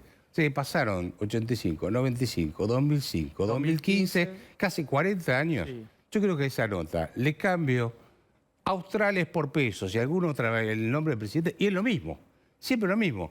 el problema de la economía argentina sigue estando en que querés controlar los precios. Me acuerdo, en esa época había un secretario de comercio llamado Campero. Y tenía el dilema, porque había puesto precios máximos, llegó Pascuas, y no sabía si tenía que ponerle precio máximo a las empanadas de atún. Ese era el dilema que tenía. Así que tenés controles de precios en la historia argentina. Viene de la época de Diocleciano. Diocleciano, allá por el año 300 y pico, puso precios máximos. Viste que ahora Moró quiso con un DNU resolverlo el tema. Y le recuerdo que Diocleciano estableció la pena de muerte para aquellos que no cumplieran con los precios máximos y no funcionó igual. De manera que vas a llamar a todos los consejos que quieras, pero vas a seguir teniendo un Banco Central que sigue emitiendo, vas a tener un Banco Central que sigue depreciando la moneda, por lo tanto... Pero no, perdóname, Roberto, ¿no está emitiendo menos, en teoría? Está emitiendo, lo que pasa es que no emite para financiar el Tesoro, pero vos tenés varios factores de emisión monetaria. No es solamente emitir para financiar el Tesoro, cuando compras dólares emitís, por ejemplo. Lo que tenés también es un Banco Central que está absorbiendo mucha plata vía las LELIQ, que eso también se le fue al diablo.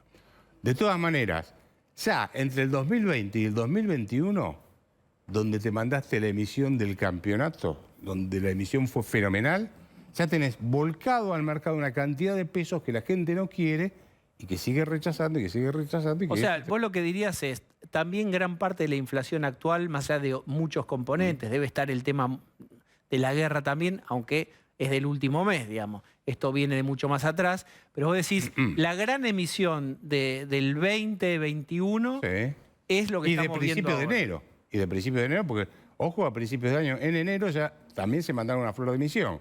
De manera que todo eso, vos tenés un rezago, no es que inmediatamente tenés todo el impacto de inflación. Eso va circulando y a lo largo del tiempo vas a teniendo un efecto. Vos acordate que cuando Cavallo puso la convertibilidad, bajar la tasa de inflación a un dígito anual, le llevó, creo que si mal no recuerdo, casi 2 años o 18 meses, cosas por el estilo. O sea, no la bajás tan fácil, seguís teniendo el efecto de inercia.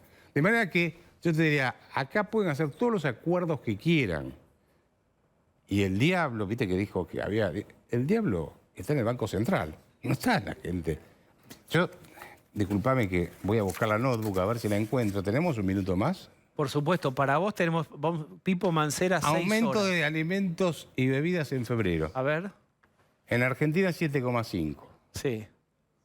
Uruguay 3,2. 7,5. Es decir, lo que está diciendo Cachano, que soy tu traductor, es ojo que la suba de alimentos por la guerra, si comparamos, fíjate, Argentina contra otros países, el mundo es uno solo para todos los países. A ver, claro, la guerra afecta a todos. Porque digo, Alberto dijo 10-12 puntos de inflación del año son por el conflicto en Ucrania, la invasión no dijo, de Putin a Ucrania. Bueno, pero pará. Sí. Vamos por parte. Febrero primero, déjame que te diga. Argentina 7,5. Uruguay, ¿comen lo mismo que nosotros los uruguayos? Más o menos tienen la misma dieta. 3,2. Alimentos hablas. Alimentos y bebidas, sí. Chile 1,7, Brasil 1,3. De manera que ya ahí solo te está mostrando que el problema grueso lo tenés acá. Tendría que buscar en mi notebook ahora el de todo el año pasado. Ah, no, mirá. Febrero contra febrero. ¿Sí? 56% en Argentina, alimentos y bebidas. Uruguay 10,3, Brasil 9, Chile 9. No, ni aunque le saque los 10 puntos, ni aunque le saco los 10 puntos de 56, lo bajo a 46 y mirá cómo estás. Bien. Don Alberto. Hay reactivación, hay una frase del ministro Ferraresi, que digo, más allá de el adjetivo que uno te invita a la ironía, que podemos, si la tenemos me avisan, dice que la reactivación es fabulosa, salvo la inflación, los números de la economía están dando fabulosos. Vea, antes de, digamos, de ironizar sobre si son fabulosos o no, objetivamente, ¿hay reactivación? Sí. Los datos. Algo lo comentaron antes, no me acuerdo quién lo Cecilia. Cecilia. Hay un indicador que se llama Estimador Mensual de Actividad Económica que publica el INDEC. Eso te anticipa cómo se va a mover el Producto Bruto. Lo estoy simplificando, pero más o menos eso. En el mes de enero ya le dio en baja. Producción industrial en enero le dio en baja. De manera que quiero ver el resto de los indicadores. Yo, la verdad, es que no sé de dónde están sacando que la actividad económica está creciendo, porque cuando vos mirás básicamente los indicadores que tenés disponibles, es como si habías recuperado el rebote, digamos, del 2020 al 2021 y ahí te estás quedando de vuelta. O sea, no seguís creciendo. En términos de ocupación, entre el 2012 y el 2021 perdiste 93.000 puestos de trabajo en el sector privado. Esto es hasta diciembre. Y el empleo público creó 842.000. Entonces, ¿qué dirías cuando te dicen que hay más ocupación, la tenés acá, en el Estado. Por eso, cuando el gobierno dice bajó a 7% la desocupación, y ese es un... Déjame cantar un gol, acá. Dice el gobierno. Acá. A mostrar a cámara. A ver, ¿cuál es la cámara que tengo que mostrar? Eso, ya se le está viendo. Sí, ahí la tenés, mirá. ¿Qué es acá? Esto es empleo público, cómo creció, y esto es cómo creció el empleo privado. Bajó en 92.000 puestos de trabajo, subieron 800 y pico de mil. Eso o trabajos, digamos, precarios son los que pudieron Esto es nación, reactivar. provincias y municipios, con lo cual, vos, a ver, yo te pregunto, vos tenés acá 842.000 personas más en el Estado. ¿Tenés mejor salud? ¿Tenés más seguridad? ¿Tenés más educación? ¿Tenés mejor, qué sé yo, no sé, lo que sea? ¿Justicia? No. Tenés más burocracia, tenés más gente que dice que está ocupada. Esto es una forma de falsificar la tasa de desocupación, porque en realidad figuran como ocupados, pero no producen nada que la gente necesite. De la misma forma que el índice de precios al consumidor tiene su truco, que le está dando más bajo de lo que debería. Esos incluyen cada vez más lo que son precios cuidados.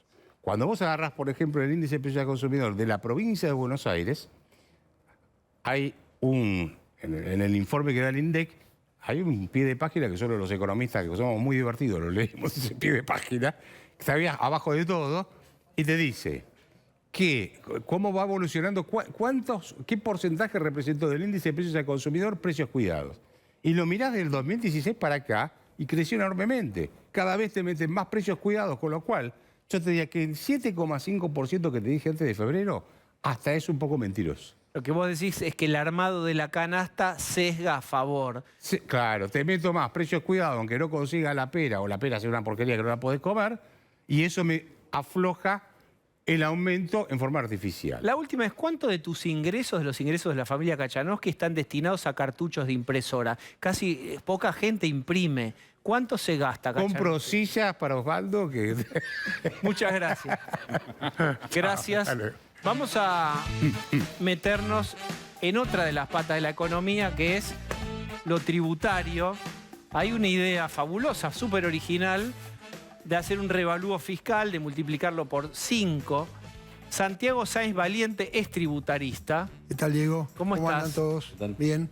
Bien. ¿Qué te parece esta idea? Vamos a decirlo así, ¿cuán legal es que AFIP diga en 3, 2, 1, la ciudad de Córdoba, barbas en remojo? Pero empecemos por la ciudad de Buenos Aires. Por 5 el revalúo fiscal. ¿Lo puede hacer? Primero estoy tratando de mantener la sonrisa de lo de Axel, que me pareció muy bueno. Siempre me critican porque tengo cara de malo en la televisión con mis comentarios tributarios. Lamentablemente no son buenas noticias. Tiene cara de malo. Voy a lo de Diego. Esto, primero, no es una norma legal o no es una modificación de una norma legal, sino es simplemente, digo, un cambio de opinión del fisco, que ya lo había planteado en el 2013 y en el 2018 tuvo que echarse atrás y cambiar la postura y aceptar que la evaluación de los inmuebles, uno de los valores a considerar es la evaluación del 2017 multiplicada por la inflación, que de casualidad es por un coeficiente de 4. Digo de casualidad porque lo que vos planteás, Diego, es el tema del coeficiente de sustentabilidad contributiva, que se llama así, que es un 4, que figura en la boleta del impuesto inmobiliario solo de Capital Federal, por el cual, en lugar de tomar la metodología que marca la norma legal, estaría el fisco volviendo a su postura del año 2013. ¿Pero cómo es? Hay una inseguridad jurídica total. Tienen una reunión y dice, ¿qué pensamos ahora? Digamos, déjame jugar con la idea. ¿Cómo cambia la AFIP de posición? ¿Se juntan el titular con sus 5 personas de confianza o el director? No sé, ¿cómo se hace eso? Hambre recaudatorio, seguramente una bajada de línea. Ahora lo justifican porque hay que recaudar para el Fondo Monetario Internacional, junto con este proyecto payasesco que han presentado. La verdad que es triste. O sea, no pueden cambiar constantemente porque eso ¿Pero lo pueden hace hacer afectar solo la con la seguridad ciudad de jurídica. Buenos Aires o pueden cambiar el revalúo inmobiliario de cualquier lugar del país? Es que la idea, Jessica, es hacer un revalúo general en todo el país con tiempo. Pero a ver, esto afecta no al ABL, porque el ABL ya se sabe, está la tabla determinada y ese multiplicado por 4 se utiliza para determinar el ABL.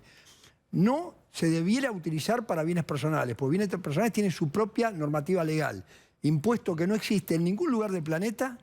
En los únicos lugares donde hay impuestos patrimoniales, Uruguay, Bolivia, Suiza, España, los mínimos son mucho más bajos, más altos que los nuestros, mucho más baja la tasa y además se pueden tomar las deudas. Pero, O sea, a ver si entiendo. es una distorsión, pero tremenda con bienes personales. Y esto tiene que ver con bienes personales. Bien, lo que estás pero planteando. entonces vos lo que decís es, tiene potestad de hacer un revalúo y multiplicar por 5 y además que sea en la Ciudad de Buenos Aires, pero no corresponde que eso se traslade a bienes personales. A ver, la opinión de Mercedes Marcó del Pont, la jefa de la AFIP, es voy a cambiar el criterio que tenía en el 2018 y voy a volver al criterio que estaba en el año 2013. Es un cambio de criterio. Entonces, genera inseguridad jurídica, problemas de los contadores con sus clientes al hacer la declaración jurada.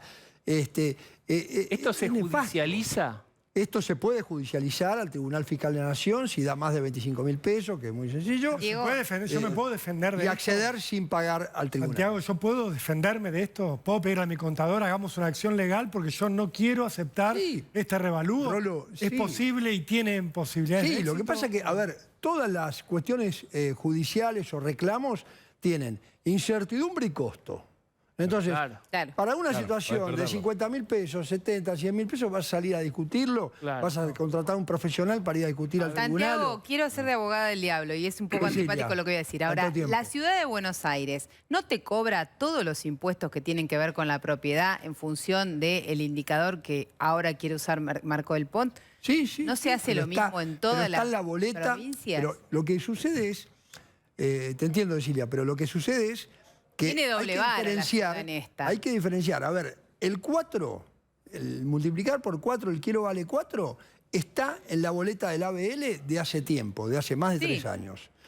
Y la determinación del impuesto inmobiliario se hace utilizando esa multiplicación por 4. La novedad ahora es que desde AFIP tomaron un criterio de utilizar como evaluación mínima, porque esa es la mínima, el valor que aparece en la boleta de impuesto inmobiliario por 4. Y Bueno, además pero, considerar el 2017. Y uno lo que, digamos, recuerda que Horacio Rodríguez Larreta en su carta de protesta lo que dice tiene que tener términos de igualdad. ¿Por qué a los porteños? Hay una discrecionalidad, más allá de la lectura política. ¿Es legal que se cobre sobre una sola jurisdicción?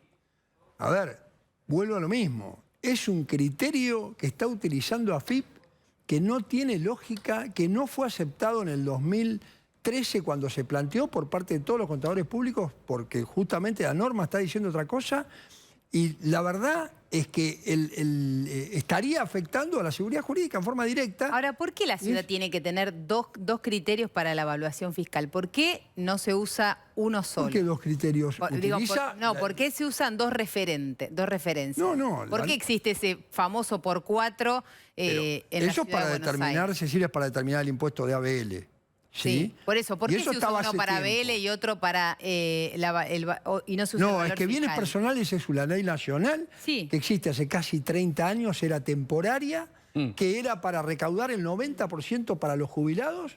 Eso se lo sacaron. Pero el inmobiliario en el resto del país. Yo tuve la oblea en el auto Claro, del pero estamos hablando de incentivo cosas docente. distintas. Claro.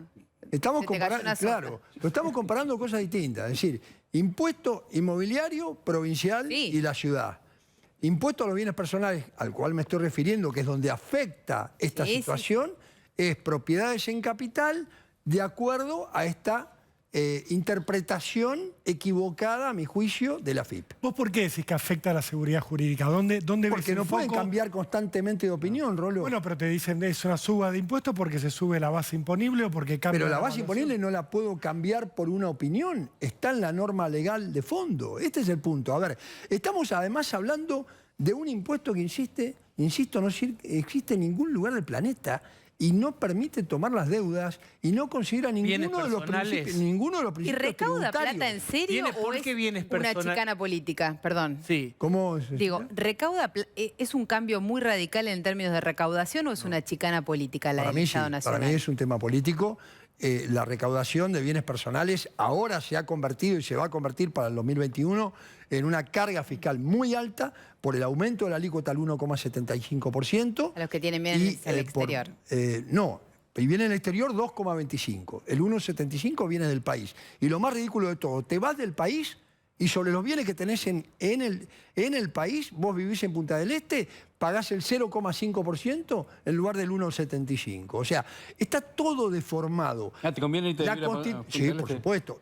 Y aparte, ahora te agarran con el fondo, para el Fondo Monetario, te agarraron, si te quedabas acá, con el impuesto del aporte solidario. O sea, estamos ante una estructura tributaria que daña la economía en forma permanente. Por lo menos desde mi órbita, yo veo que no se cumple, Diego, un solo principio constitucional. Perdón, ni equidad, ni capacidad contributiva, ni hay un eslogan que es tienen que ser progresivos los impuestos.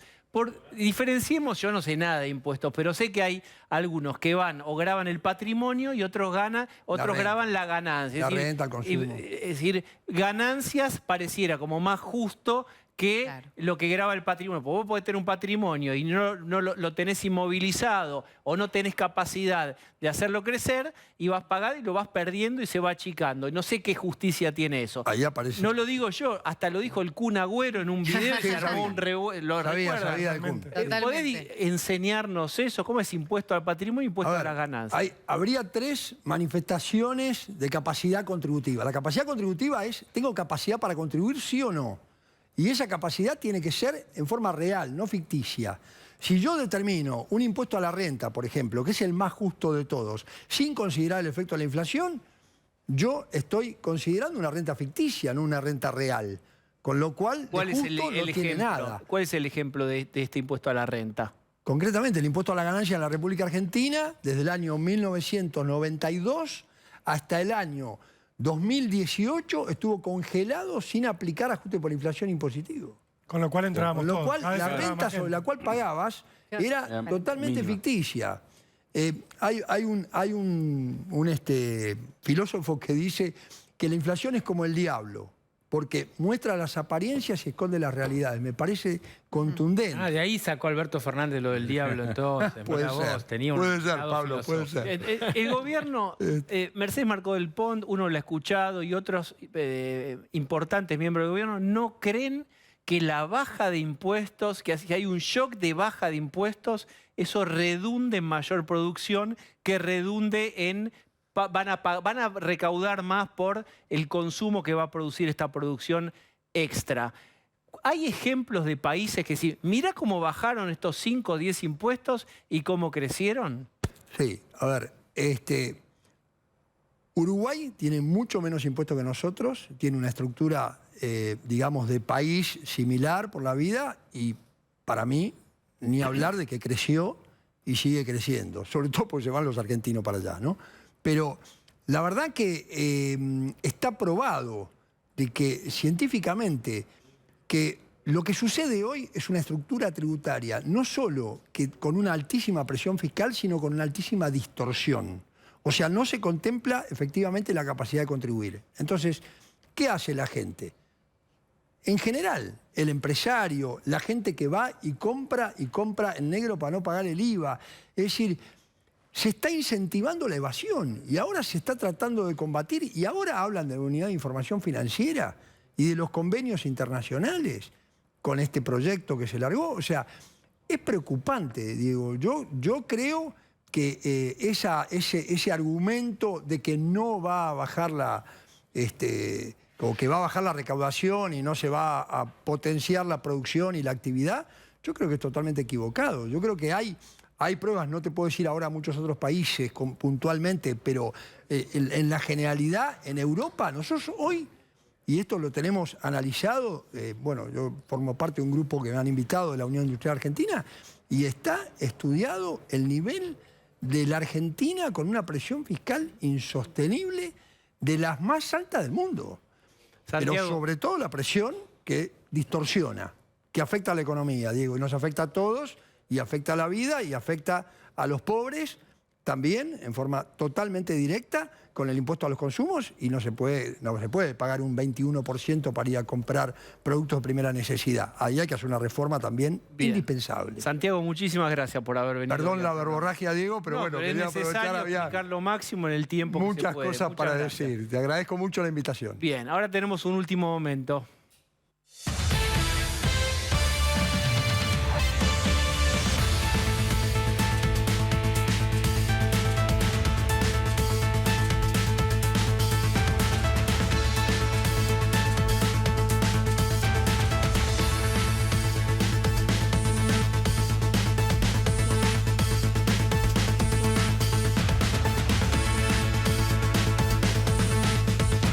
Nelson Castro está con nosotros.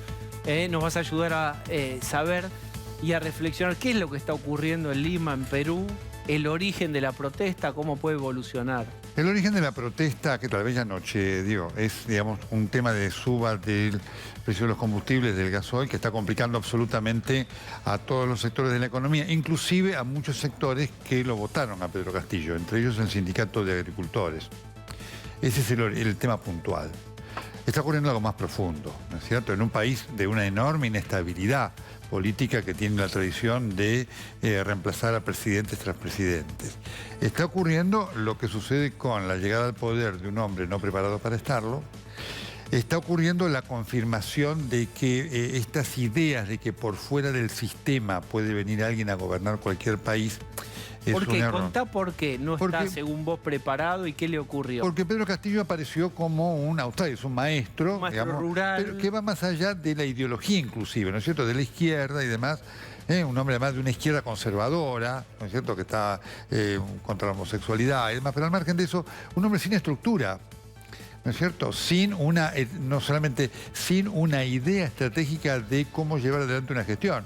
Un hombre que proponía las cosas que podemos proponer y querer todos nosotros, que haya más igualdad, que haya más trabajo y más, pero sin ninguna idea de cómo concretarlo, ni un equipo adecuado para, digamos, llevar adelante eso. Y entonces comenzó con el pie izquierdo, con designaciones de funcionarios que tenían antecedentes horribles, que renunciaron a los 2 días, sin acuerdos políticos con nadie, y por supuesto, obviamente, en este contexto, con una gestión absolutamente mala, la crisis afloró rápidamente, con un drama que tiene Perú. Porque cuando vos ves las alternativas de Perú, está Keiko Fujimori, digamos, toda una catástrofe de una dirigencia política que no tiene hoy la posibilidad de representar una salida diferente a Perú. De Castillo, digamos, si hoy alguien hiciera un soplido, cae. No tiene ningún sustento político como para aguantar una crisis como esta que va aumentando minuto a minuto. Vos lo que decís es que tampoco hay alternativas políticas de dirigentes o líderes políticos de mayor volumen y de más espalda. Efectivamente. Para hacer... Hay un tema, hay que recordar con quién disputó la segunda vuelta. Con Keiko Fujimori, que había estado presa. La hija de Fujimori, el original. Por corrupción. Sí, claro. Digamos, entonces, es un tema muy profundo que pone de manifiesto las crisis de representatividad que tienen muchos países, lo cual pone en riesgo las democracias. Hay que poner el problema de Perú, digamos, con esta significación. Porque en un momento alguien dice, bueno, ¿quién me representa? ¿Quién está hoy con capacidad para, digamos, tratar los problemas que yo tengo y enfrentar alguna posibilidad de solución? Pero acá vos traes un elemento que es muy interesante. La ficha, digamos, el cartucho de juguemos un cartucho a un outsider, ya se gastó en Perú. Ya era él, era Pedro. Bueno, sí, y ahora ¿a quién apelamos? Porque hay una cuota a veces de pensamiento mágico, romántico, de que venga alguien por fuera del sistema y arregle lo que la política clásica no puede. Sin duda. Es la segunda vez que Perú va a través de estas experiencias. La primera fue Fujimori, que terminó con el Fujimorazo y, digamos, alguien que llegó con un concepto de una nueva democracia se transformó en un dictadorzuelo. Castillo, en el otro extremo, representa exactamente lo mismo. Es decir, obviamente, se llega a eso porque la clase política no ofrecía ninguna solución. Lo que demuestra esto, que por fuera del sistema tampoco tenés soluciones. Y hay que tomarlo para mirarlo, digamos, muy bien ese espejo en países como el nuestro que tienen crisis permanentes y profundas. Ese es el significado que tiene Perú y hay que verlo en esa perspectiva, más allá de lo que pase con un gobierno que claramente durará, no tiene ninguna posibilidad de cumplir con el mundo ideal que le prometió a la gente. Nelson, muchísimas gracias por el análisis y por esta mirada de ojo con el pensamiento mágico del outsider que venga a resolver, porque no es fácil. Gracias. A vos, un gusto para todos, un solo para todos. Bien, ustedes no saben con quién vamos a hablar ahora. Morirán. Cuando sepan con quién vamos a hablar en este momento. Tanta sorpresa. Bueno, ustedes ya verán. No nos asustes. Bueno, en 3, en 2, en 1 está con nosotros. Sí, el Pichichi. Hola, Dieguinho. Ahí está. Boa noite a todos, a todas, a todiños. Buenas noches. Acá volvió el Pichichi de la Genchi, vuelve la alegría, vuelve la pasión por el comercio, por el deporte, por el turismo, por el optimismo. Diego, por los yo no me conformé. Por la Rambla de Mar Yo del no me Plata, conformé, claro. por el No me quedé en provincial. eso, no me quedé en los Pimpinela. Fui por más, fui por mucho más. Fui por, bueno, romper récord, el año pasado, récord de exportación de alfajores marplatense a Brasil. Claro. Podría haberme dormido en los laureles, pero no seguí trabajando por mi país. Ahora voy por más porque soy una máquina de trabajo, soy motonauta. Y todo no me empezó, detengo a yo mirar me el acuerdo, a pasado. ver, los antiguos de esta mesa, yo decía, era así. Y va a ganar, y va a ganar, y va a ganar, y ganó Éramos Daniel dos. Scioli. Dos. Enrique Moltoni la gran relataba Moltoni, la eso. lancha. Y todo empezó Eso. ahí. 9 diario. Qué voz la de Moltoni, Qué voz la de- Sí. Un crack absoluto. Sí. Canal 9, Romay, Sí. con fe, con esperanza, con optimismo. Y de ahí para acá no paramos, Y ahí lo No vio paramos. Menem, dijo, este tiene pasta, hizo la interna ahí creo que en el 97, no me acuerdo si contra quién había sido, si contra Toma o no, con quién ganó, y a partir de Sí. ahí no paró, hasta Y que... fíjate que no me fue tan bien. Fui candidato en Capital, pero no me desanimé. Seguí para adelante con fe, con esperanza, con optimismo. Está muy bien. Llegamos a secretario de Turismo, después vicepresidente. El único vicepresidente que no traicionó, amigo. Porque, ¿qué vicepresidente o ENTA está traicionando, amigo? No, bueno, pero Cobos, hubo quilombo. No. Vayamos Cobos, para hubo adelante. quilombo. Vayamos No, para pero- esquina. Metió la pata, ahora claro. No, pero vamos CFK. a los hechos, amigo. A ver. Amigo, vamos a los hechos. Cobos Amigo, traicionó. Vudú fue un... Bueno, no lo puedo... ¿Qué? ¿Qué? Nada, se dejó los dedos. Compañero, dejó los un dedos. compañero. Ya Dejó lo los dedos reivindicaron. pegados, ¿viste? Dejó todos los dedos. Y después, bueno, Alberto también, los problemas que está ocasionando Pero no es como vice. Pero él no vicepresidente. es vicepresidente. No, pero le quiero dar un dato. Alberto ocupó el lugar que usted hubiera soñado. La opción blanca, el peronismo blanco, racional, con relación con las corporaciones. Era usted. Ahora estamos viendo lo que me hubiese hecho Zanini, ¿no? Sí. Zanini Pero era yo candidato igual a lo vice. tranquilicé. Hoy lo tranquilicé al presidente, le dije, dormí sin frazada, Alberto, que el Pichichi le acaba de garantizar el tiro balanceado y la hornalla potente a todos los Nos argentinos. consiguió gas. No consiguió. Sí, hablé con Bolsonaro. Muy bien, Cecilia, hablé con Bolsonaro. Y por eso quiero decirle a todos que cuando en pleno invierno los argentinos se estén dando una duchita bien caliente, esa que empaña los espejos, bajo la espuma del shampoo van a susurrar, gracias, Pichichi. Como un grito así de corazón, como un ¡vamos, Menem! Sí. Es un lanzamiento, Diego, es un lanzamiento. Gracias. Lo logré El con que- Bolsonaro Y bueno, ahora tengo que dialogar con Luis Sals, presidente de Bolivia. Claro. Nos van a cubrir. Pichichi dialoga con todos. Así que, Diego, lo importante es que El miremos gasoducto para adelante. humano Daniel Osvaldo Scioli. Gracias. Mira, yo te digo una A cosa. ver. En el stock de peronistas moderados, dialoguistas promercados, están todos medio podridos con hongo en la góndola, pero te los van a vender igual, ¿eh? Te los van a vender igual para el A año mí me que tiene viene. bloqueado Y en Pichichi Twitter, es el más presentable, ¿eh? A mí me tiene Etiqueta bloqueado en naranja, Twitter, amigo. Pichichi. Lo tiene, desbloquéelo a Bazán. Si usted es diverso y plural y todas las Claro, voces, dialoga. no haga lo mismo que la presidenta que lo tiene bloqueado. También. Desbloquee. Gracias, Muy gorila, Pichichi. Bazán. Gracias, Muy gorila. Pichichi. Vamos a hacer una tanda, dale, vamos a hacer. Déjeme usar el eslogan dato mata relato. ¿Cómo están los datos de inseguridad en provincia, Rolo Barbano? Diego, se acaban de conocer los datos estadísticos de la Procuración Bonaerense. Esto es la justicia, son datos indubitables. Lo que marcan es que en 2021 en la provincia de Buenos Aires los delitos aumentaron un 7%. Ojo con este dato porque Sergio Berni venía diciendo que los delitos estaban a la baja. Es cierto, bajaron en 2020 cuando estaba la cuarentena estricta y se redujo toda la actividad económica, incluida la delictiva. 2021 cerró, sabemos ahora, con un alza del 7%. Esto traducido en números y para que se den una idea de la magnitud de lo que estamos hablando. En 2021 se denunciaron 847.000 delitos. Esto equivale a 2.369 delitos por día. Wow. Es una locura. Pero bajá, contanos del qué delito está, déjenme, a ver, porque si no es insoportable y angustiante.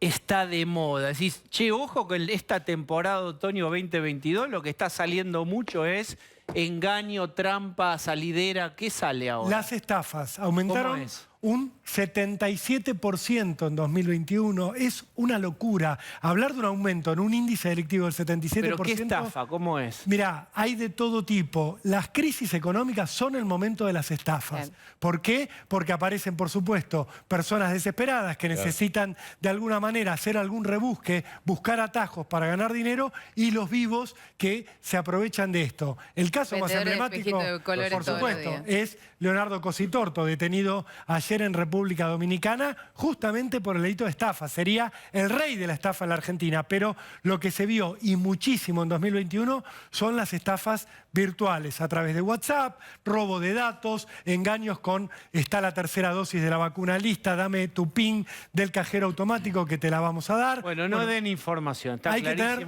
mucho cuidado en este momento. Te cierro con esto. Subieron mucho los hurtos, también los robos bajaron levemente, los homicidios dolosos bajaron levemente y subieron mucho los delitos sexuales. Los abusos subieron más de un 20%. Otro dato muy preocupante de la descomposición social en la provincia de Buenos Aires. Bien. Pablo de León. Bueno, Máximo Kirchner volvió a hablar. ¿Qué va a hacer Máximo Kirchner? Va a empezar a hacer apariciones así por distintos lugares como presidente del PJ bonaerense.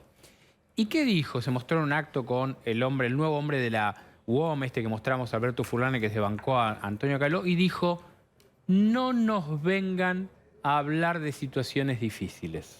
¿Qué quiere decir? No entiendo. Claro, él habló del FMI y comparó con cómo se manejó con el FMI tanto la gestión de su padre como la de su madre, 2 veces presidenta, y dijo en un claro mensaje al presidente de la Nación que habla de la situación, de lo que le costó el acuerdo con el fondo, no nos vengan a hablar de situaciones difíciles. Con lo cual, el cristinismo sigue apareciendo y advirtiéndole cosas al presidente de la Nación. Muy bien. Nico Wiñaski, nuestro vecino, ¿está ahí? ¿Ya Diego? Ahí estoy. Aquí perfectamente. ¿Cómo está, estoy. Sí. Nico? Bien, muy bien. Hoy tiene doble turno, señor. Exactamente. Muy bien que me lo recuerdes. Sí. Sí. Cruzo el límite a las 23. Sí, para señor. Bella y Bestia. Estaba escuchando lo que decía Pablo respecto a Máximo, ¿no? Y seguimos con esta interna del gobierno, pero te quería mostrar una imagen, dos imágenes, que me parece que es un video que me parece que resume lo que está pasando hoy en el gobierno. ¿Se acuerdan el acto de Malvinas, donde un veterano dijo... Presidenta. Sí, pero para mira, mí sigue siendo presidente. Pero mira lo que había pasado con ese mismo veterano de Malvinas. Mirá. A ver. Señora Presidenta Yo le voy a decir presidenta, no del Senado. Para mí es mi presidenta.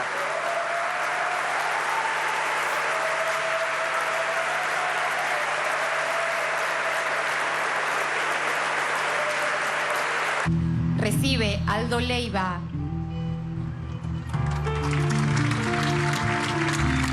Es el primer veterano de guerra de Malvinas en integrar la Cámara de Diputados de la Nación.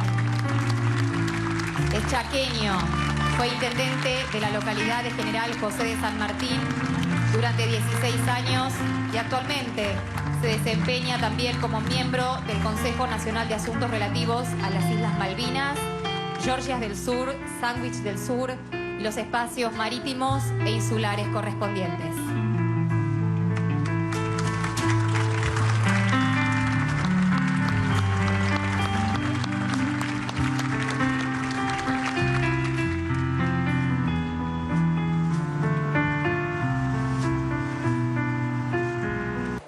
Para mí es mi presidenta. Qué perlita, qué hermosura. Mirá Primero lo que fue Alberto. encontraste, ¿eh? Primero fue Alberto. Y además Con lo abrazó y fuerte y lo muy volvió a abrazar. conmovedor. Sí. Y después tenía abajo el facón, abajo el pero- poncho tenía el facón. Viste, el abrazo muy conmovedor. Es diputado de la Nación, Leiva, pero yo decía, es un resumen de lo que está pasando porque el mismo gobierno, el mismo día, con 45 minutos de diferencia, por las internas que hay, le homenajeó al mismo veterano de guerra de Malvinas. O sea, le pusieron una cucarda en la izquierda y otra en la derecha el mismo día, ¿no? Y él además... El señor estuvo alquilado para los dos actos, como Los si dos fuera actos. Alberto un primero... gazebo, como quien trae un gazebo. El mismo señor fue al acto de Alberto y después al de Cristina. 40 minutos después lo homenajea a Cristina. Y él ahí dice, si querés lo vemos de vuelta. Pero es una preciosura. Yo no sabía, yo pensé que había sido en otro acto tiempo antes. no. El mismo día. Sábado, 2 de abril, la cronología es, primero está con Alberto, el día de Malvinas, por supuesto, ¿no? Primero con Alberto en el Museo de Malvinas y después con Cristina, a quien le rinde Una pleitesía. joya Leiva, a ver, dale. Y después fue a la Embajada de Inglaterra. Señora presidenta, yo le voy a decir presidenta, no del Senado. Para mí es mi presidenta.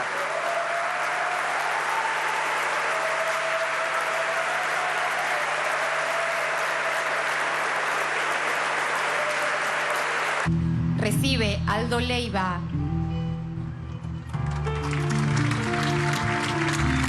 Es el primer veterano de guerra de Malvinas en integrar la Cámara de Diputados de la Nación. Es chaqueño, fue intendente de la localidad de General José de San Martín durante 16 años y actualmente se desempeña también como miembro del Consejo Nacional de Asuntos Relativos a las Islas Malvinas, Georgias del Sur, Sandwich del Sur y los espacios marítimos e insulares correspondientes.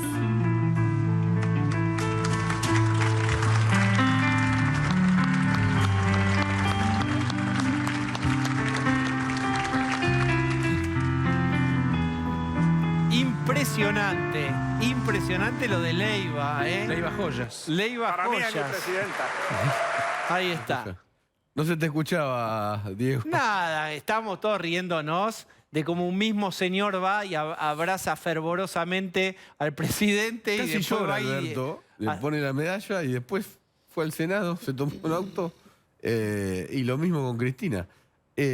Imagínate qué debe estar pasando en áreas mucho más sensibles del gobierno. Pero imagínate si este señor en un mismo día por el acto de Malvinas hace esto, lo Sí. que debe ser que lo abrazan a la Contrainteligencia mañana de y a la tarde van a ver la Cristina. Exactamente. Y además no sabían en el gobierno nacional, digamos, en el oficialismo, no sabían que en el oficialismo opositor iban a homenajearlo a O sea, Leiva. no sabían que este señor No, estaba invitado a los no, dos boliches. No, exactamente. Bueno, ahí está. ¿Te Nico, gustó? que tengas un excelente programa. Muchas gracias.